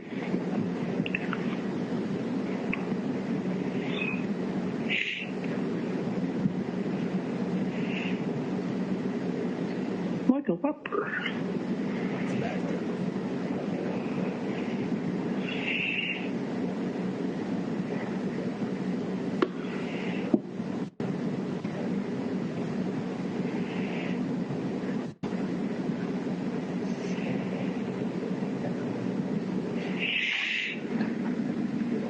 Maybe this is a bad movie to do a commentary to. Everybody's just watching it, mesmerized. Oh, I know. Well, I mean, this is So Jimmy was born in November of 2008. So by the time he was born, I brought this, I had bought this and brought it home on DVD to watch. And, little, 3-month-old Jimmy just sitting up, like, doing his thing, playing. And every time Heath Ledger's Joker would pop up, he'd stop what he was doing and just sit there and watch. And then when the Joker was gone, he'd go back to playing. Jeez, at such a young age, the kid already knows it's good. See, what's so interesting is the fact this is like, the big scene of Batman and the Joker together. Mm-hmm. Antagonizing him.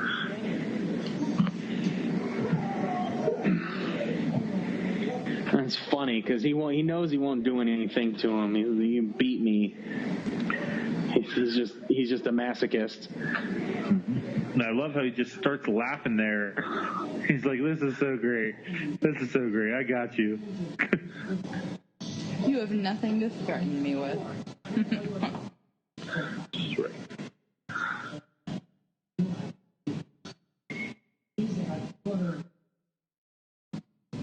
Dude needs to brush his teeth.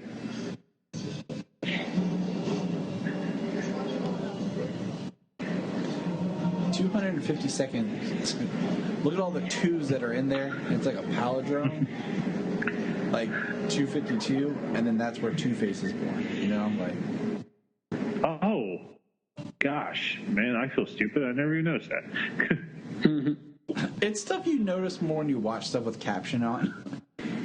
Right. Well, I'm deaf. I do that all the time. That's true. But so it's just like another thing for you. It's not something you realize. I can't believe I missed it. Also, I would like to point out, I don't know if you guys have ever, used gasoline in your life or worked with gasoline, but, when you light gasoline, it tends to be like, and spreads to wherever the gasoline is. And Harvey kind of gets the gasoline a little bit on the other side of his face. So I'm just going to throw that out there. He stopped dropping fast enough. The gasoline burned a perfect line in the middle of his face. Makes sense. See, yeah. This is the cop I feel like he's actually a good cop. He's just an idiot. And also, why in a locked interrogation room is a guard inside with him? Thank you. Like, that wouldn't happen. Nope. Not even in Gotham. Nope. Especially in Gotham. Who wants to be in the friggin' cell with a psychopath in Gotham? Hugo Strange. That's about it. Hugo Strange is a psychopath.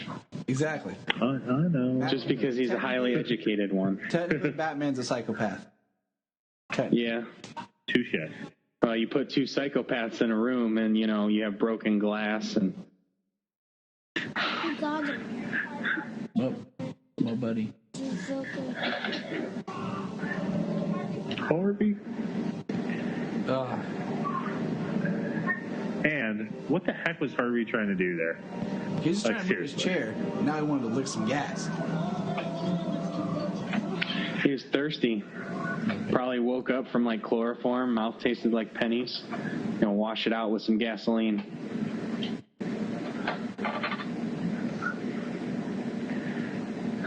Get out of that room, you stupid idiot.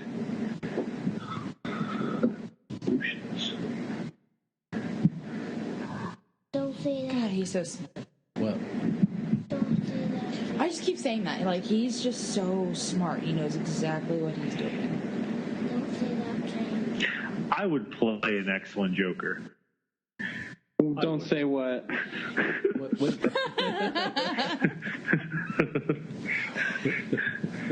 What'd he say, Solomon? He said a bad word. James, you said a bad word? Did I say a bad word? I don't recall saying a bad word. Yeah, I did. Solomon, you're silly. Sorry, I have a mouth like a sailor, so not realizing it, I guess I just didn't realize it. No, I think you're good. I think Psalms got really big on cracking down on anything that me or Jania say. I'm not allowed to drink Coke. Did Cap just say language? Yes, Solomon said earmuffs. I just want my phone call. I just want my phone call. It's so great because it's just something that's simple, that's, you know, technically a right phone call. And say, oh, this is ridiculous.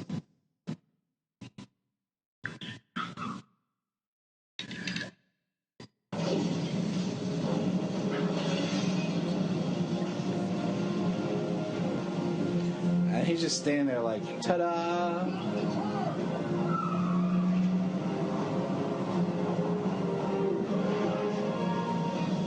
Not a lot of people on the streets. Oh, you look at Gotham in episode 11 of Titans, and there's like too many people on the streets. In this Gotham, there's no people on the streets.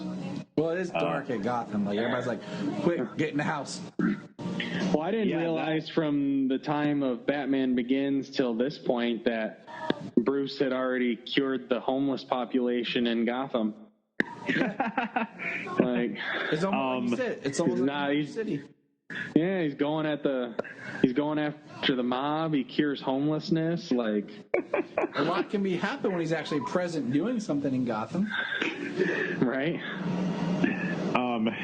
Going back on that episode 11 of Titans and that Gotham, wow. Right? Wow. I was watching that and I was Stop, drop, and roll. Wow. Yeah, that was a hardcore Gotham. In more ways than one. Moving on. So everybody in the police station is taken care of, but Lau, he's alive. Because he's so methodical. Was Lau. Joker's mind is already on that boat, on those boats at the end. Like he's just way ahead. I wonder who's driving. If you look really closely, there is. Well, maybe I'm wrong. I don't see a henchman there. I thought I saw a henchman last time. I don't know. Somebody's driving. I don't know. Maybe it's a robotic car. This letter. With a awesome shot of Batman on some rubble. That is a good shot.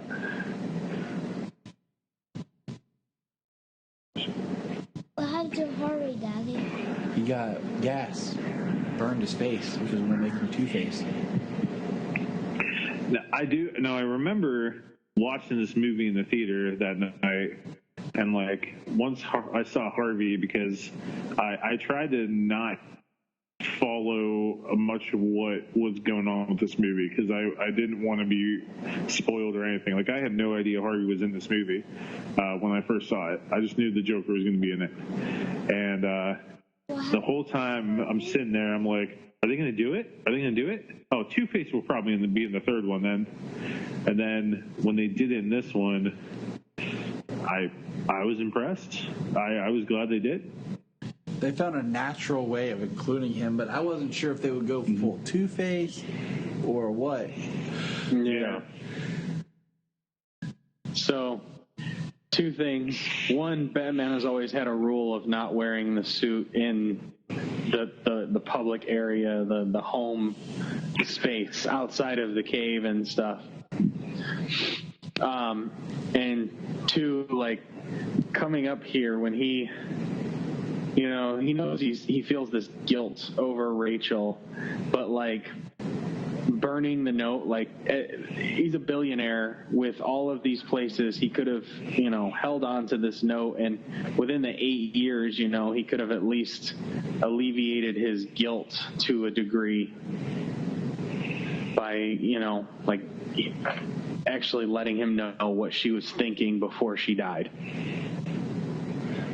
instead of living in this fantasy. in his guilt-ridden fantasy. I mean, he's Batman. He knows he feels guilty for his parents. Like, this guy carries guilt with him for his life. and he would let him do that for longer. But it's kind of a crappy thing for Alfred to do. Well, that's why he fires Alfred.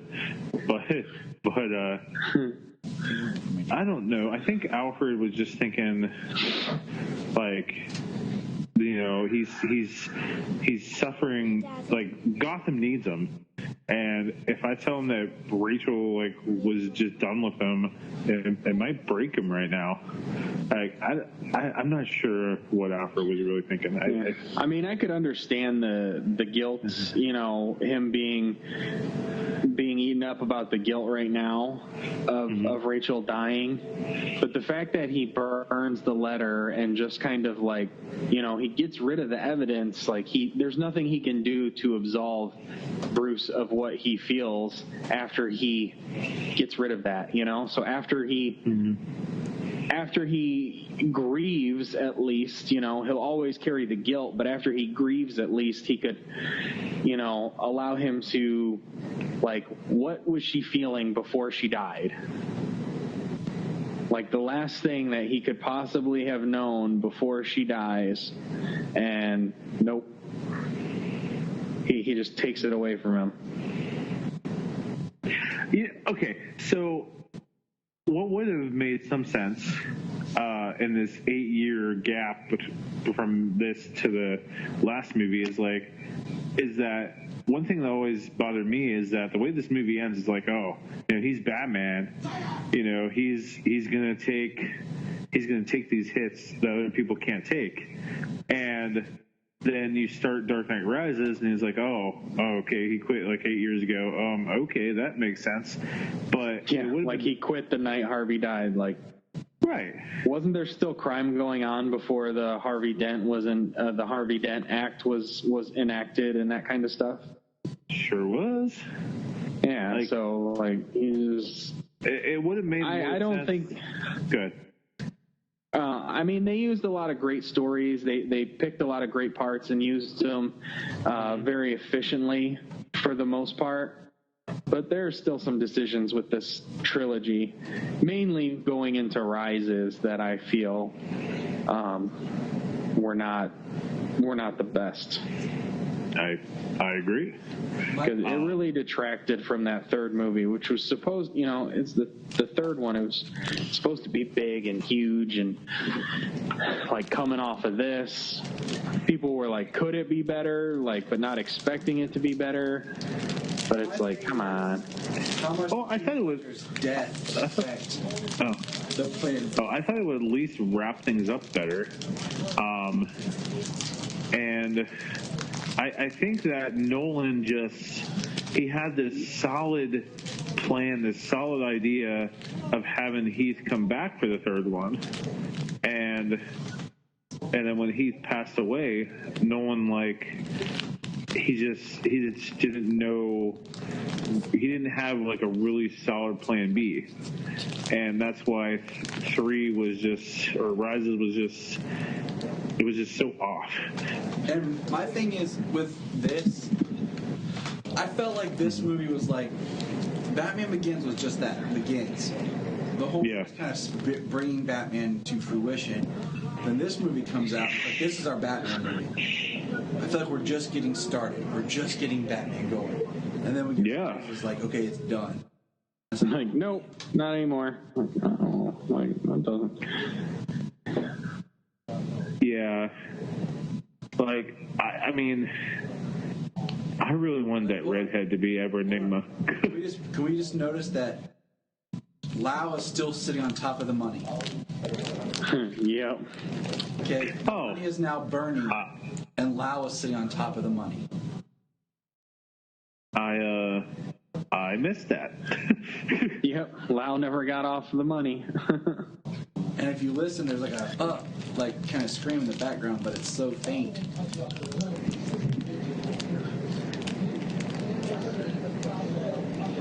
Oh, it cuts you up to little pieces and feeds you your pooches, huh?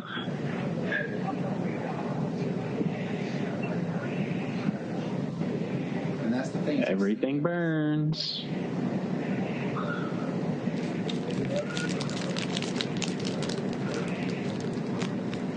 Right, Junior?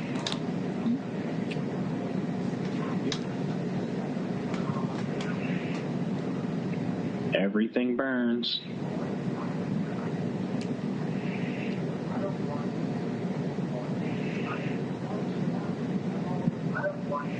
Man, a pile of money like that has got to be hot.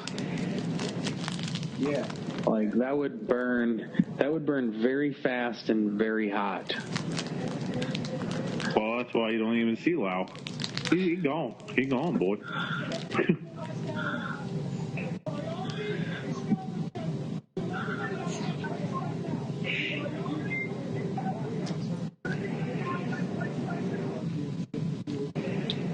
Good old Reese.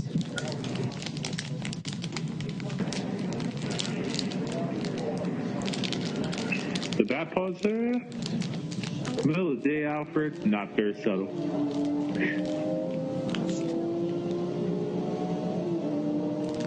I do like that shot, though, as he's driving.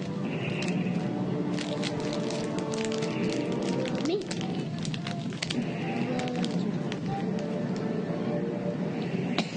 The craziness of the hospital.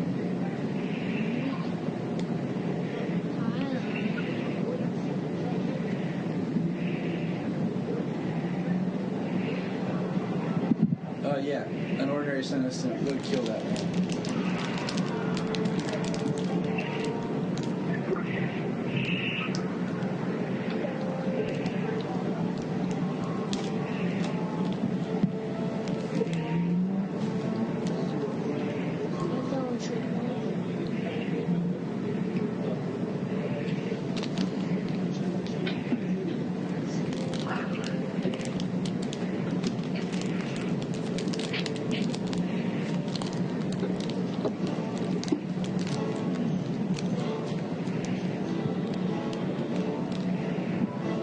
What you doing to Harvey? Dad, what you doing to Harvey, Daddy? Dad, what you doing to Harvey? They're trying to take.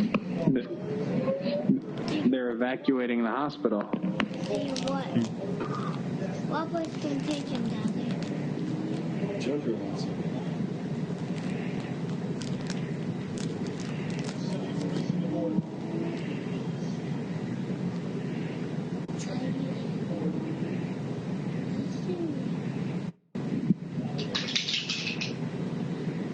This is alright, better.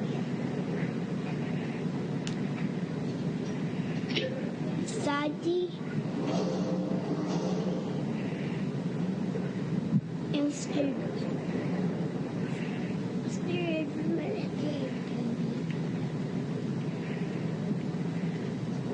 Do you ever saw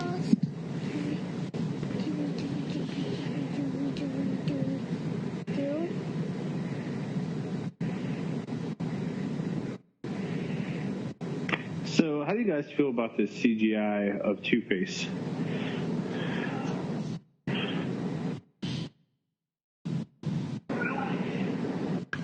I mean, it still holds up.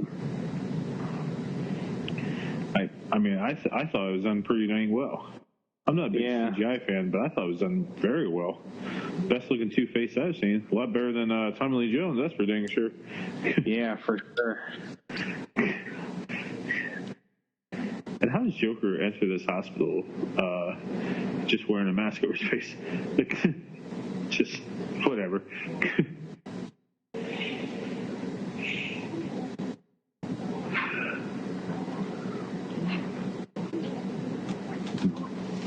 The CGI was really subtle. It is, and the way they worked his eye, like his eyes are perfect with that. Yeah, that where you can see his whole socket and everything, like that's like ooh, ow. And then later on, when he takes that shot of liquor and it dribbles down his chin, it's like, oh my god, like a little alcohol on a scrape hurts. He doesn't even flinch. Yeah. Oh boy.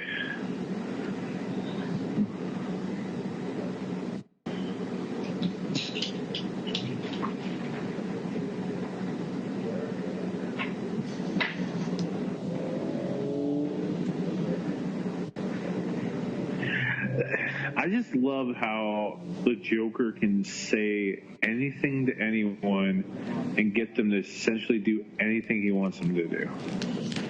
He just knows everything to say.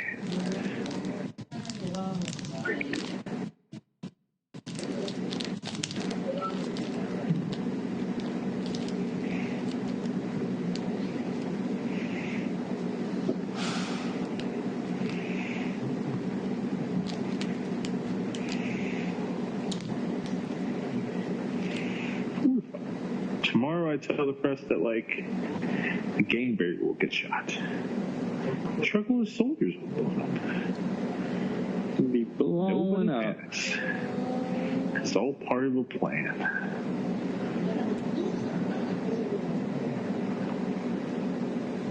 Everybody loses their minds.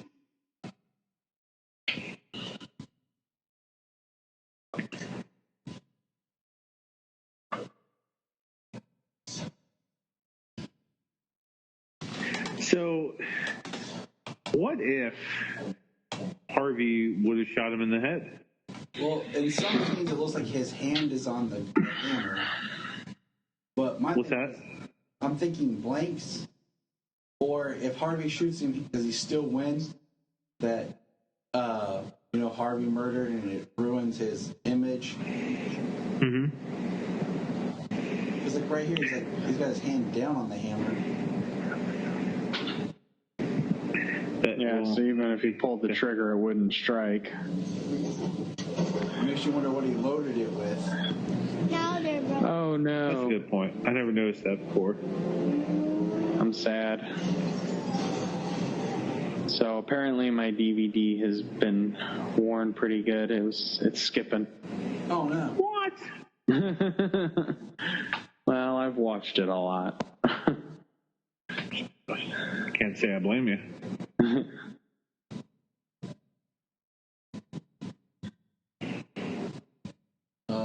Yeah, he does have his finger on the trigger, or on the hammer, but...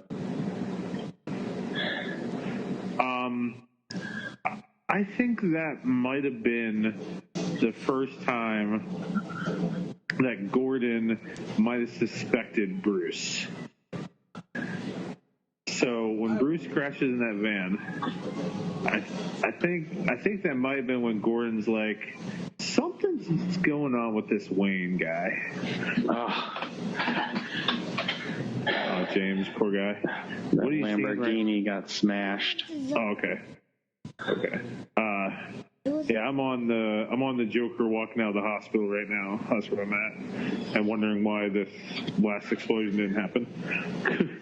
Something with that Lamborghini. I forget the name of it, but it's the Italian name of it is something for bat or something like that.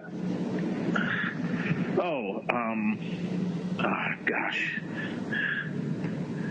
Well, hold on. Let me try to look that up. Yeah, I'm seeing the hospital explode now. Okay. Hold on.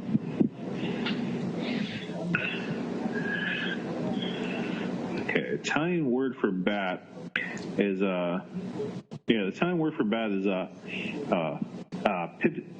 can't even pronounce it, and I am Italian, but I can't think of it. Pipistrello. But hold on. Lamborghini. Name of.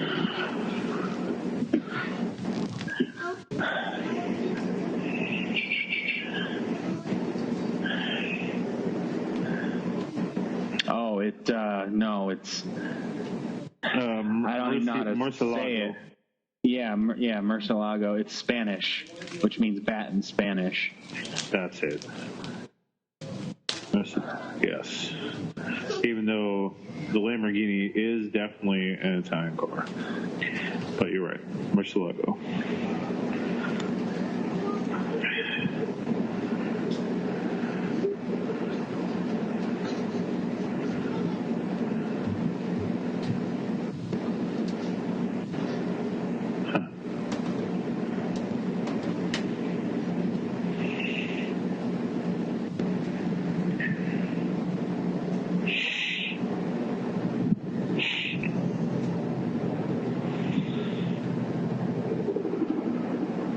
I will admit that right around here, like I like that we get all these the Two-Face setup, but when we get to the bridge, I don't know, like, and a part of me is like checked out almost. Like the more I have rewatched this stuff, when it gets to the boats, I don't care as much anymore.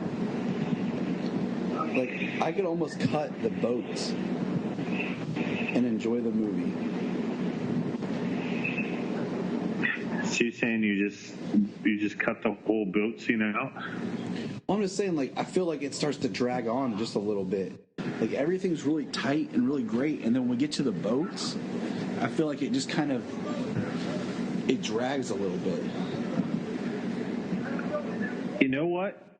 I have a confession to make. When I rewatch this movie, I fast forward the boats part. I mean, I do. I would have almost... You know, like, I feel like, I mean, I get where they're going with the story, but it's like, it just starts to, because, I mean, it's a neat scene where Batman and the SWAT team do their thing. Mm-hmm.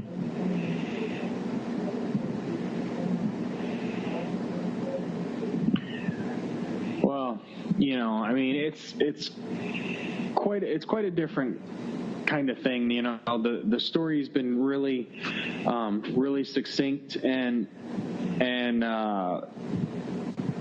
focused entirely on the characters, focused on Bruce and Batman and Dent and the Joker and Gordon. I mean, it's focused pretty hard throughout the entire movie on the central cast, and then when you go to the boat scene, it expands to all those extras to show that people aren't like what the Joker believes them to be. So kind of like opens it up and it becomes less focused on what's going on. So I can definitely see, you know, see where, and I felt the same way. It slows down, but it's a change in what's going on. So whereas everything's been so, you know, so focused on moving forward.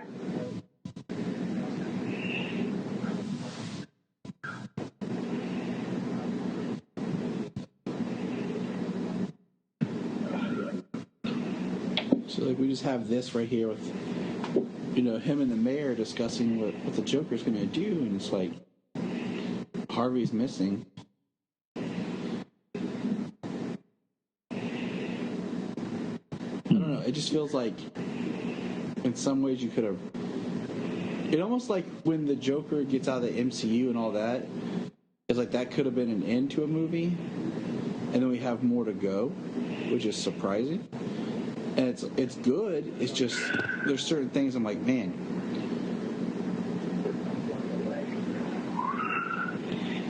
Because I mean, I like Two-Face doing his thing.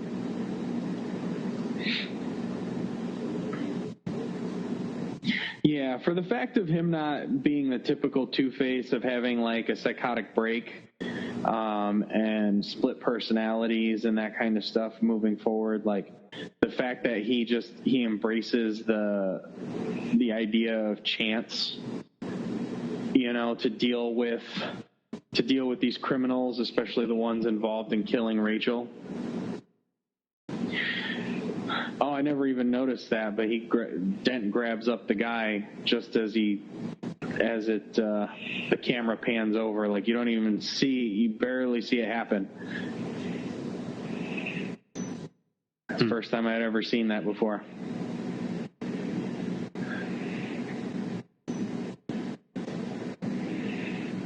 lucky man.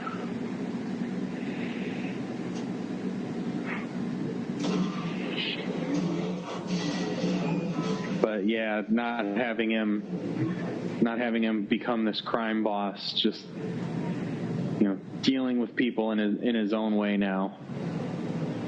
Mm-hmm. Like, I was kind of disappointed that he falls and breaks his neck.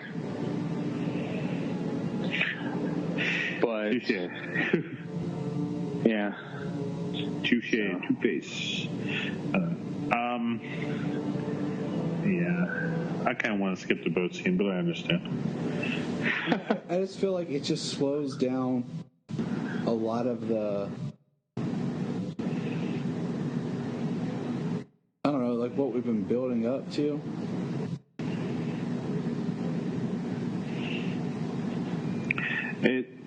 It really drags, and even the scene where he's just talking to Lucius to search for the Joker with the sonar, that drags too. Yeah. I mean, it's well done, but I just feel like in a lot of ways, what should be like this gripping conclusion gets stretched out. Mm-hmm.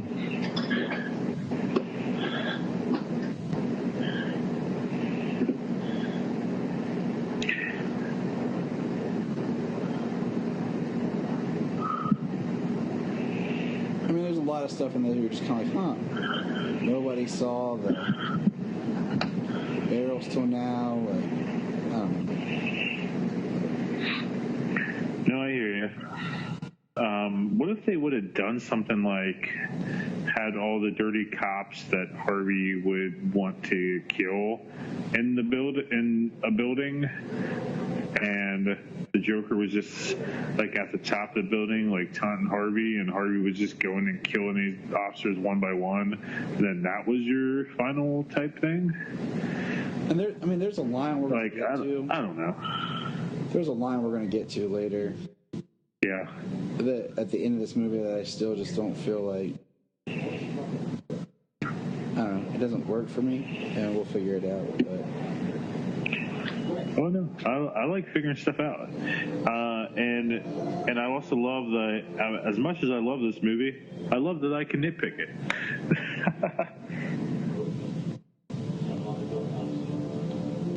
Yeah. Well, heck, we did our Superman the movie with Connor and Ray, and we love Superman the movie, but we nitpicked it. I mean, if there's a way of nitpicking it out of fun, nitpicking it out of just meanness, but. Yeah, we loved it, and we just, after 40 years, you can see stuff and think about stuff that, should have been different, but... Tyler and I went to see it. We're not internet trolls on it like that, Well, we could be. No. No, we couldn't. No, I couldn't. That's too much time just to be annoying. It is. Living in your mother's basement, she doesn't even know you're there. You just sit there and feed off rats and Cheetos. Your bathroom's a bucket. You don't leave your computer chair. Right. I gotta comment on how good Two-Face looks right there. I mean, he looks great. He looks awesome.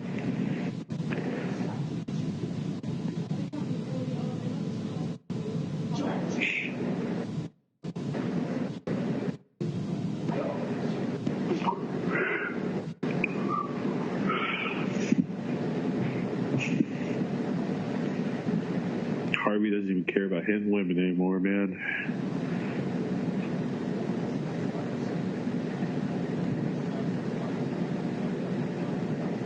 Well, see, like this scene is cool. Like, I like this look of the Joker just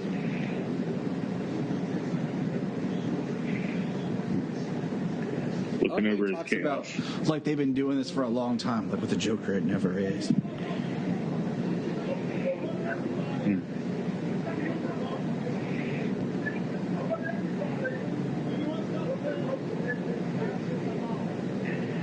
So, if you were on this boat, what would you have done?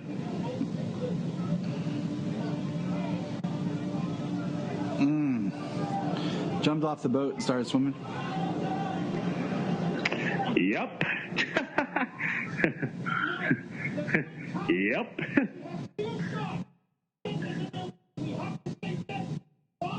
Like, seriously. I mean, we see right here where, Gordon's coming undone. Sounds like a Korn song.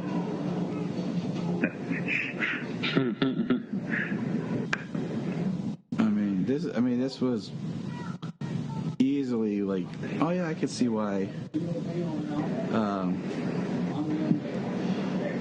He's doing this. Like he switched the people.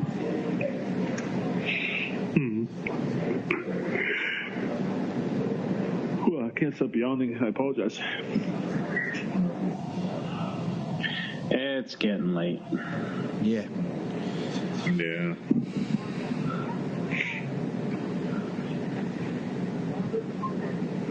This is like sad and crazy right here that he's got the kid. Like, I don't know. I would have liked to have seen a movie with like just Batman hunting Two-Face. Thank you. Right. Give me like a really good movie of Bruce / Batman and Harvey friendship. And then you do your, making Two-Face. And they haven't made a movie or any part of the live action. They haven't done anything. And it's just really a shame because if you read, like The Long Halloween, Dark Victory, and you see that Harvey change, it gets you.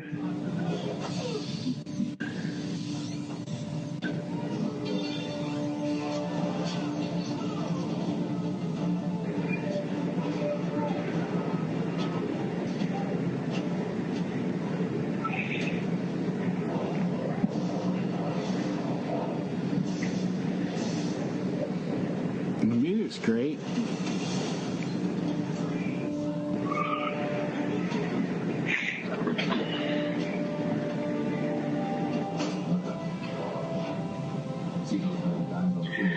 Pretty good how he takes down everybody just in time. Barely makes it, yeah. Spends most of his time fighting the police. That's always good.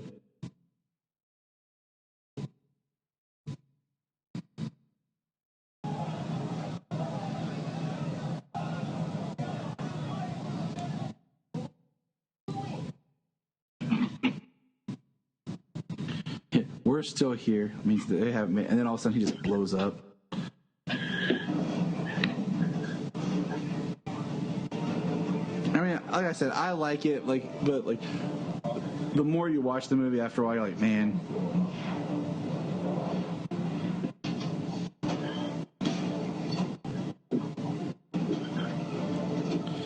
Get him, Batman. Batman's smart. He figures it out. Yeah, it's the only good part of this entire sequence with the boats and stuff is him doing his thing, saving everybody and taking down the cops. Because I'm Batman. And then he just kicks it, and they go flying.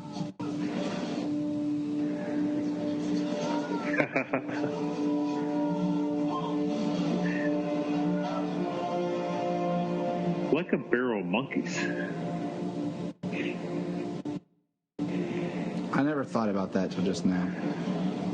Barrel monkeys. Yeah. Well, you you also need to think about is, what if that SWAT guy, swings across the ledge, smacks his neck on the ledge, snaps his neck, dies? Because they hit pretty hard on that side of the ledge. Where's the detonator?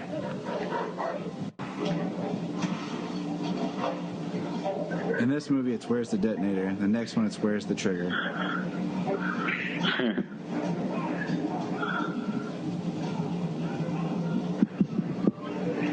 I like that.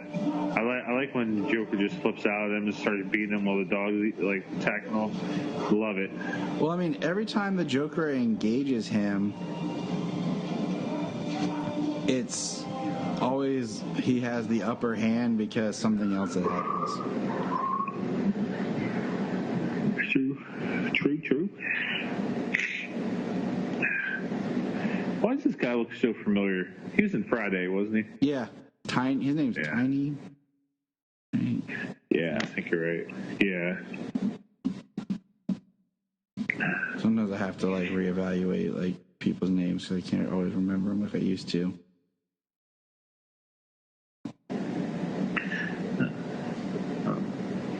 He looks like a Jim.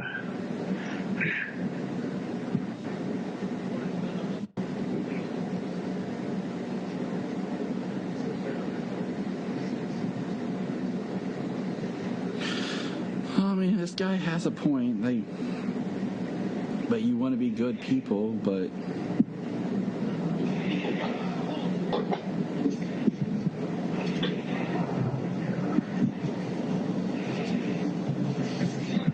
with all my skipping and stuff, I'm a little bit behind you guys. That's okay. After a while, you just know it by heart so much, but. Oh yeah, I thought about just kicking back and not even watching the movie. It was good the first time I saw it, but then, like I said, upon repeat viewing, I'm just kind of okay. It just, I don't know, I feel detached from a lot of this, Yeah, that's what I said. Knowing this movie so well, if we weren't able to do it tonight, we could have done it all on the road while I was driving, because I just know it by heart.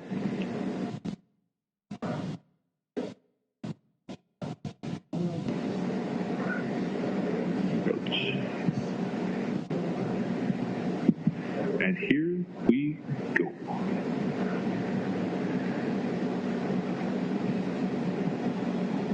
I like it how it would have been cool if there was a clock or something that kind of signaled to everybody oh, we should have blown up right now.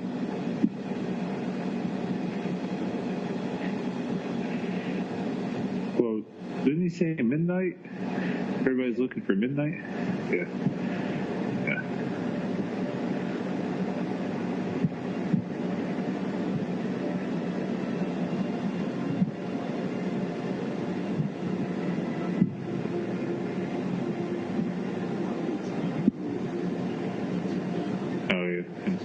Everyone's as ugly as you, and kind of interesting,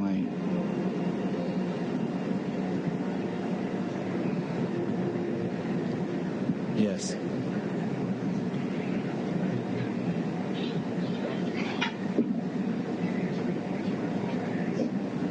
No. I always thought this part was just kind of interesting. He just throws him and then catches him. I heard him. I know how you got these. Well, Joker really wanted him to kill him because they didn't win. But you couldn't let me go, could you? And this is kind of weird. This is our last scene with Joker, and unfortunately. What do you feel they flip the camera upside down to do that? Do they really need to do that? To make him look like he's upright? Yeah. They could have done it still with him upside down.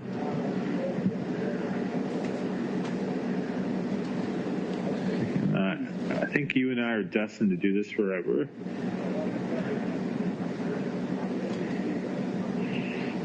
Janine, what do you think about this scene right here? How they flip the camera to where he's upside down, but they're trying to make him look right side up.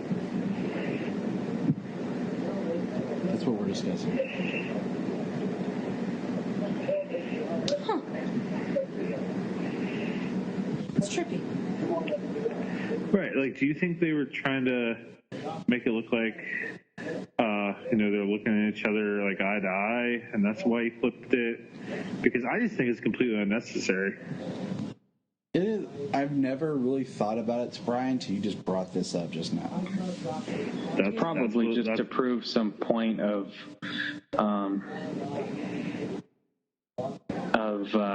Joker's psychosis at this point. I feel like it's trying to symbolize maybe their opposite perspectives.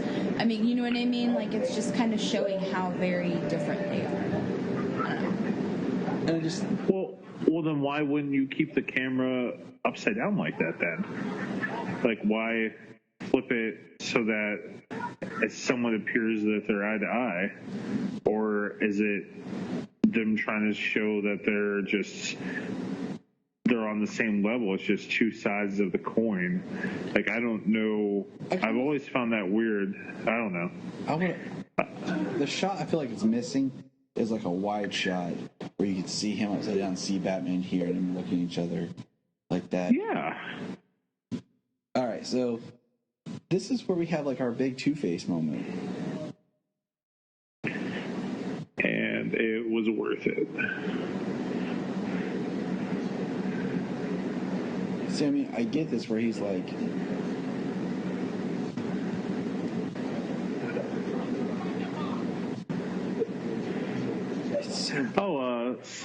I meant to ask, so Junior, what are you thinking of his face now? Couldn't be more attractive. Thank you for asking. Hey, that's what I'm here for. I ask the hard questions. Oh, can we just think about something real quick here? So we have Barbara holding their two children, okay? Yes, I definitely want to talk about these kids. And if we remember right, in Batman Begins, like, they had a baby. Like, did we hear a baby cry?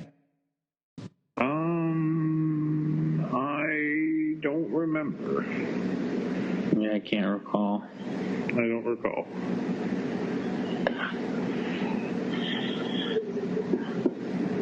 So it's just kind of like...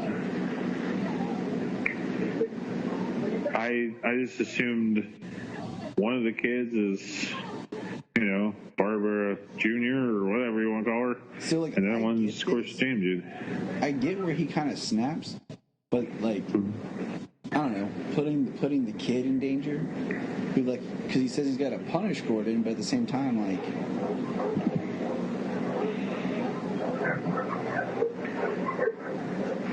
Rough.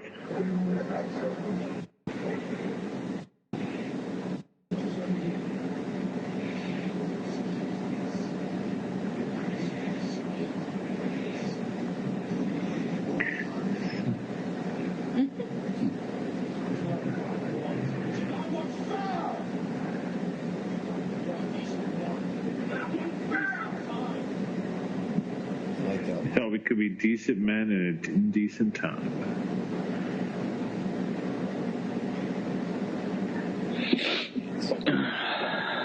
James? What? Oh, I was checking, like, did we lose you? Everybody's just so quiet. We're all so engaged. I'm so sorry. 50-50. Yeah. So I'm going to go back to a line earlier in the movie, like when he's lying in that hospital bed and he goes to Gordon and he said, you guys have this name for me in Internal Affairs, and he makes Gordon say it and he shouts at him, and Gordon's like, Two-Face. Like, I always felt that line was so out of place. Like, why did they call him Two-Face? Like, what's that about? Like, they never get into it. Yeah, like, he turns on people, like, he, because he's internal affairs. So I do like that. Okay, I guess I'm just not smart enough. Shot Batman, but like he didn't shoot him in the head. I do like that he flips the coin on himself. Yes. Very, very good. Oh, now the boy.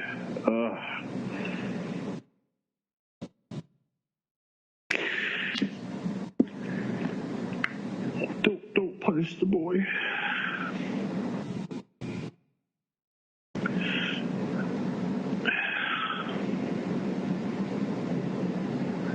I mean, I almost would have preferred if there was like something where like he had a head trauma as well, so like it would help explain the He's in a coma or something. Yeah, it was explain his psychoses. Yeah, they don't really go into the dual personality at all, but whatever. That's just obsession with, choice and I don't know.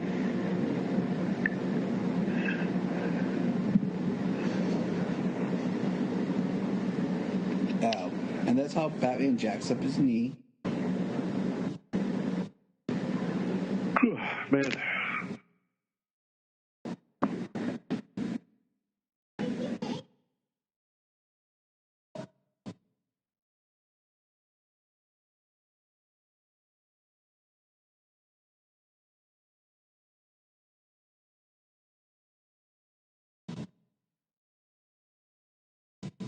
Hobbles around. If you think about it, a lot of our main characters never really interact together in mini scenes. Batman and Gordon have only like a couple.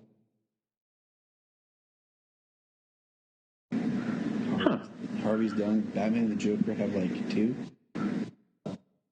3. Mm-hmm. Interesting observation, sir.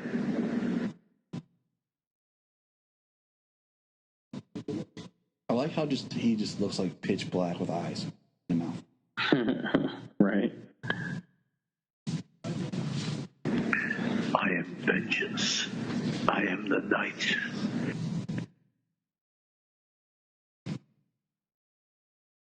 Like with his eyes closed, it's crazy.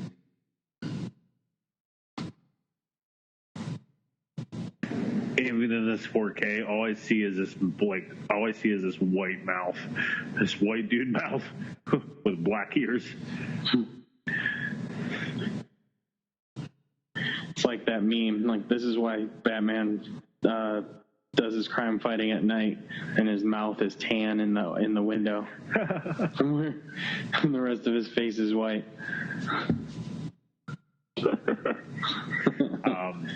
This is where the voice gets so over the top right now. Like, just how he talks with his mouth wide open. Give me a break. Gotham needs me to be.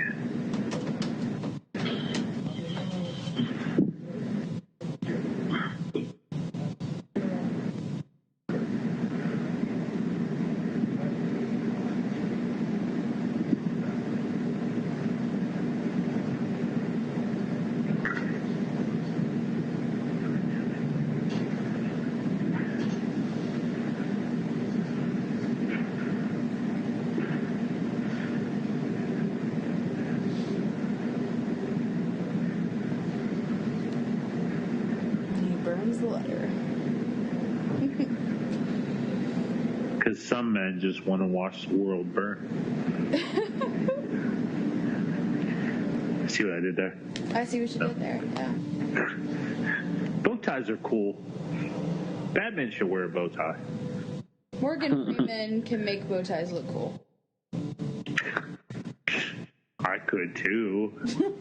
Okay, Bryan. You never see me in a bow tie. What do you know? True story. You are not wrong. I don't own a bow tie, but I do think they're cool. I wore a bow tie on Saturday. Did you? Yeah. Look at you, man. Beat me to the punch. Everybody's got to be cooler than me. I was in a tux and everything, so it wasn't just a suit. Did you have a gun with you? Were you looking like James Bond? No, I didn't have a gun. But you have the name. Yeah. Wasted opportunity there, Cole. Do we touch on the fact that why can't they just find a way to pin it on one of Joker's men? Like, why does Batman have to take the heat for murder? I love that last shot, by the way. Dark Knight. Like how the camera was following the motorcycle, and then like at the very end, like the camera just like stopped and like his motorcycle just went off. I don't know, it was cool. I like how the camera flips around. That's a Jonathan Tyler Patrick type directing. That's how good it is. But we did it. There it is. Oh, Mine's man. not over yet. Produced by Christopher Nolan. Based upon characters appearing in comics. DC Comics. When it said Batman was created by Bob Kane. I know. Just Bob Kane. Where's Bill Finger? Right. Wait, Brian, you're watching Yes, you said the 4K version? Yes, sir. Is it yours or is it streaming? That's streaming. I just wonder because sometimes they update stuff like on streaming. Like, why is this not connecting? Like, I know like iTunes is big on like updating things. Yeah, iTunes does it, but I got the package when they released the 4K. Or maybe I didn't. I don't know. But if you buy stuff in HD with iTunes, they'll update it to 4K for you. So I was trying to remember. But there, I hear you, man. That was the Dark Knight commentary. So with us quiet and engrossed in the film from time to time. We apologize, listeners. I mean, watch the movie, you'll understand. Thank you for listening and being part of this.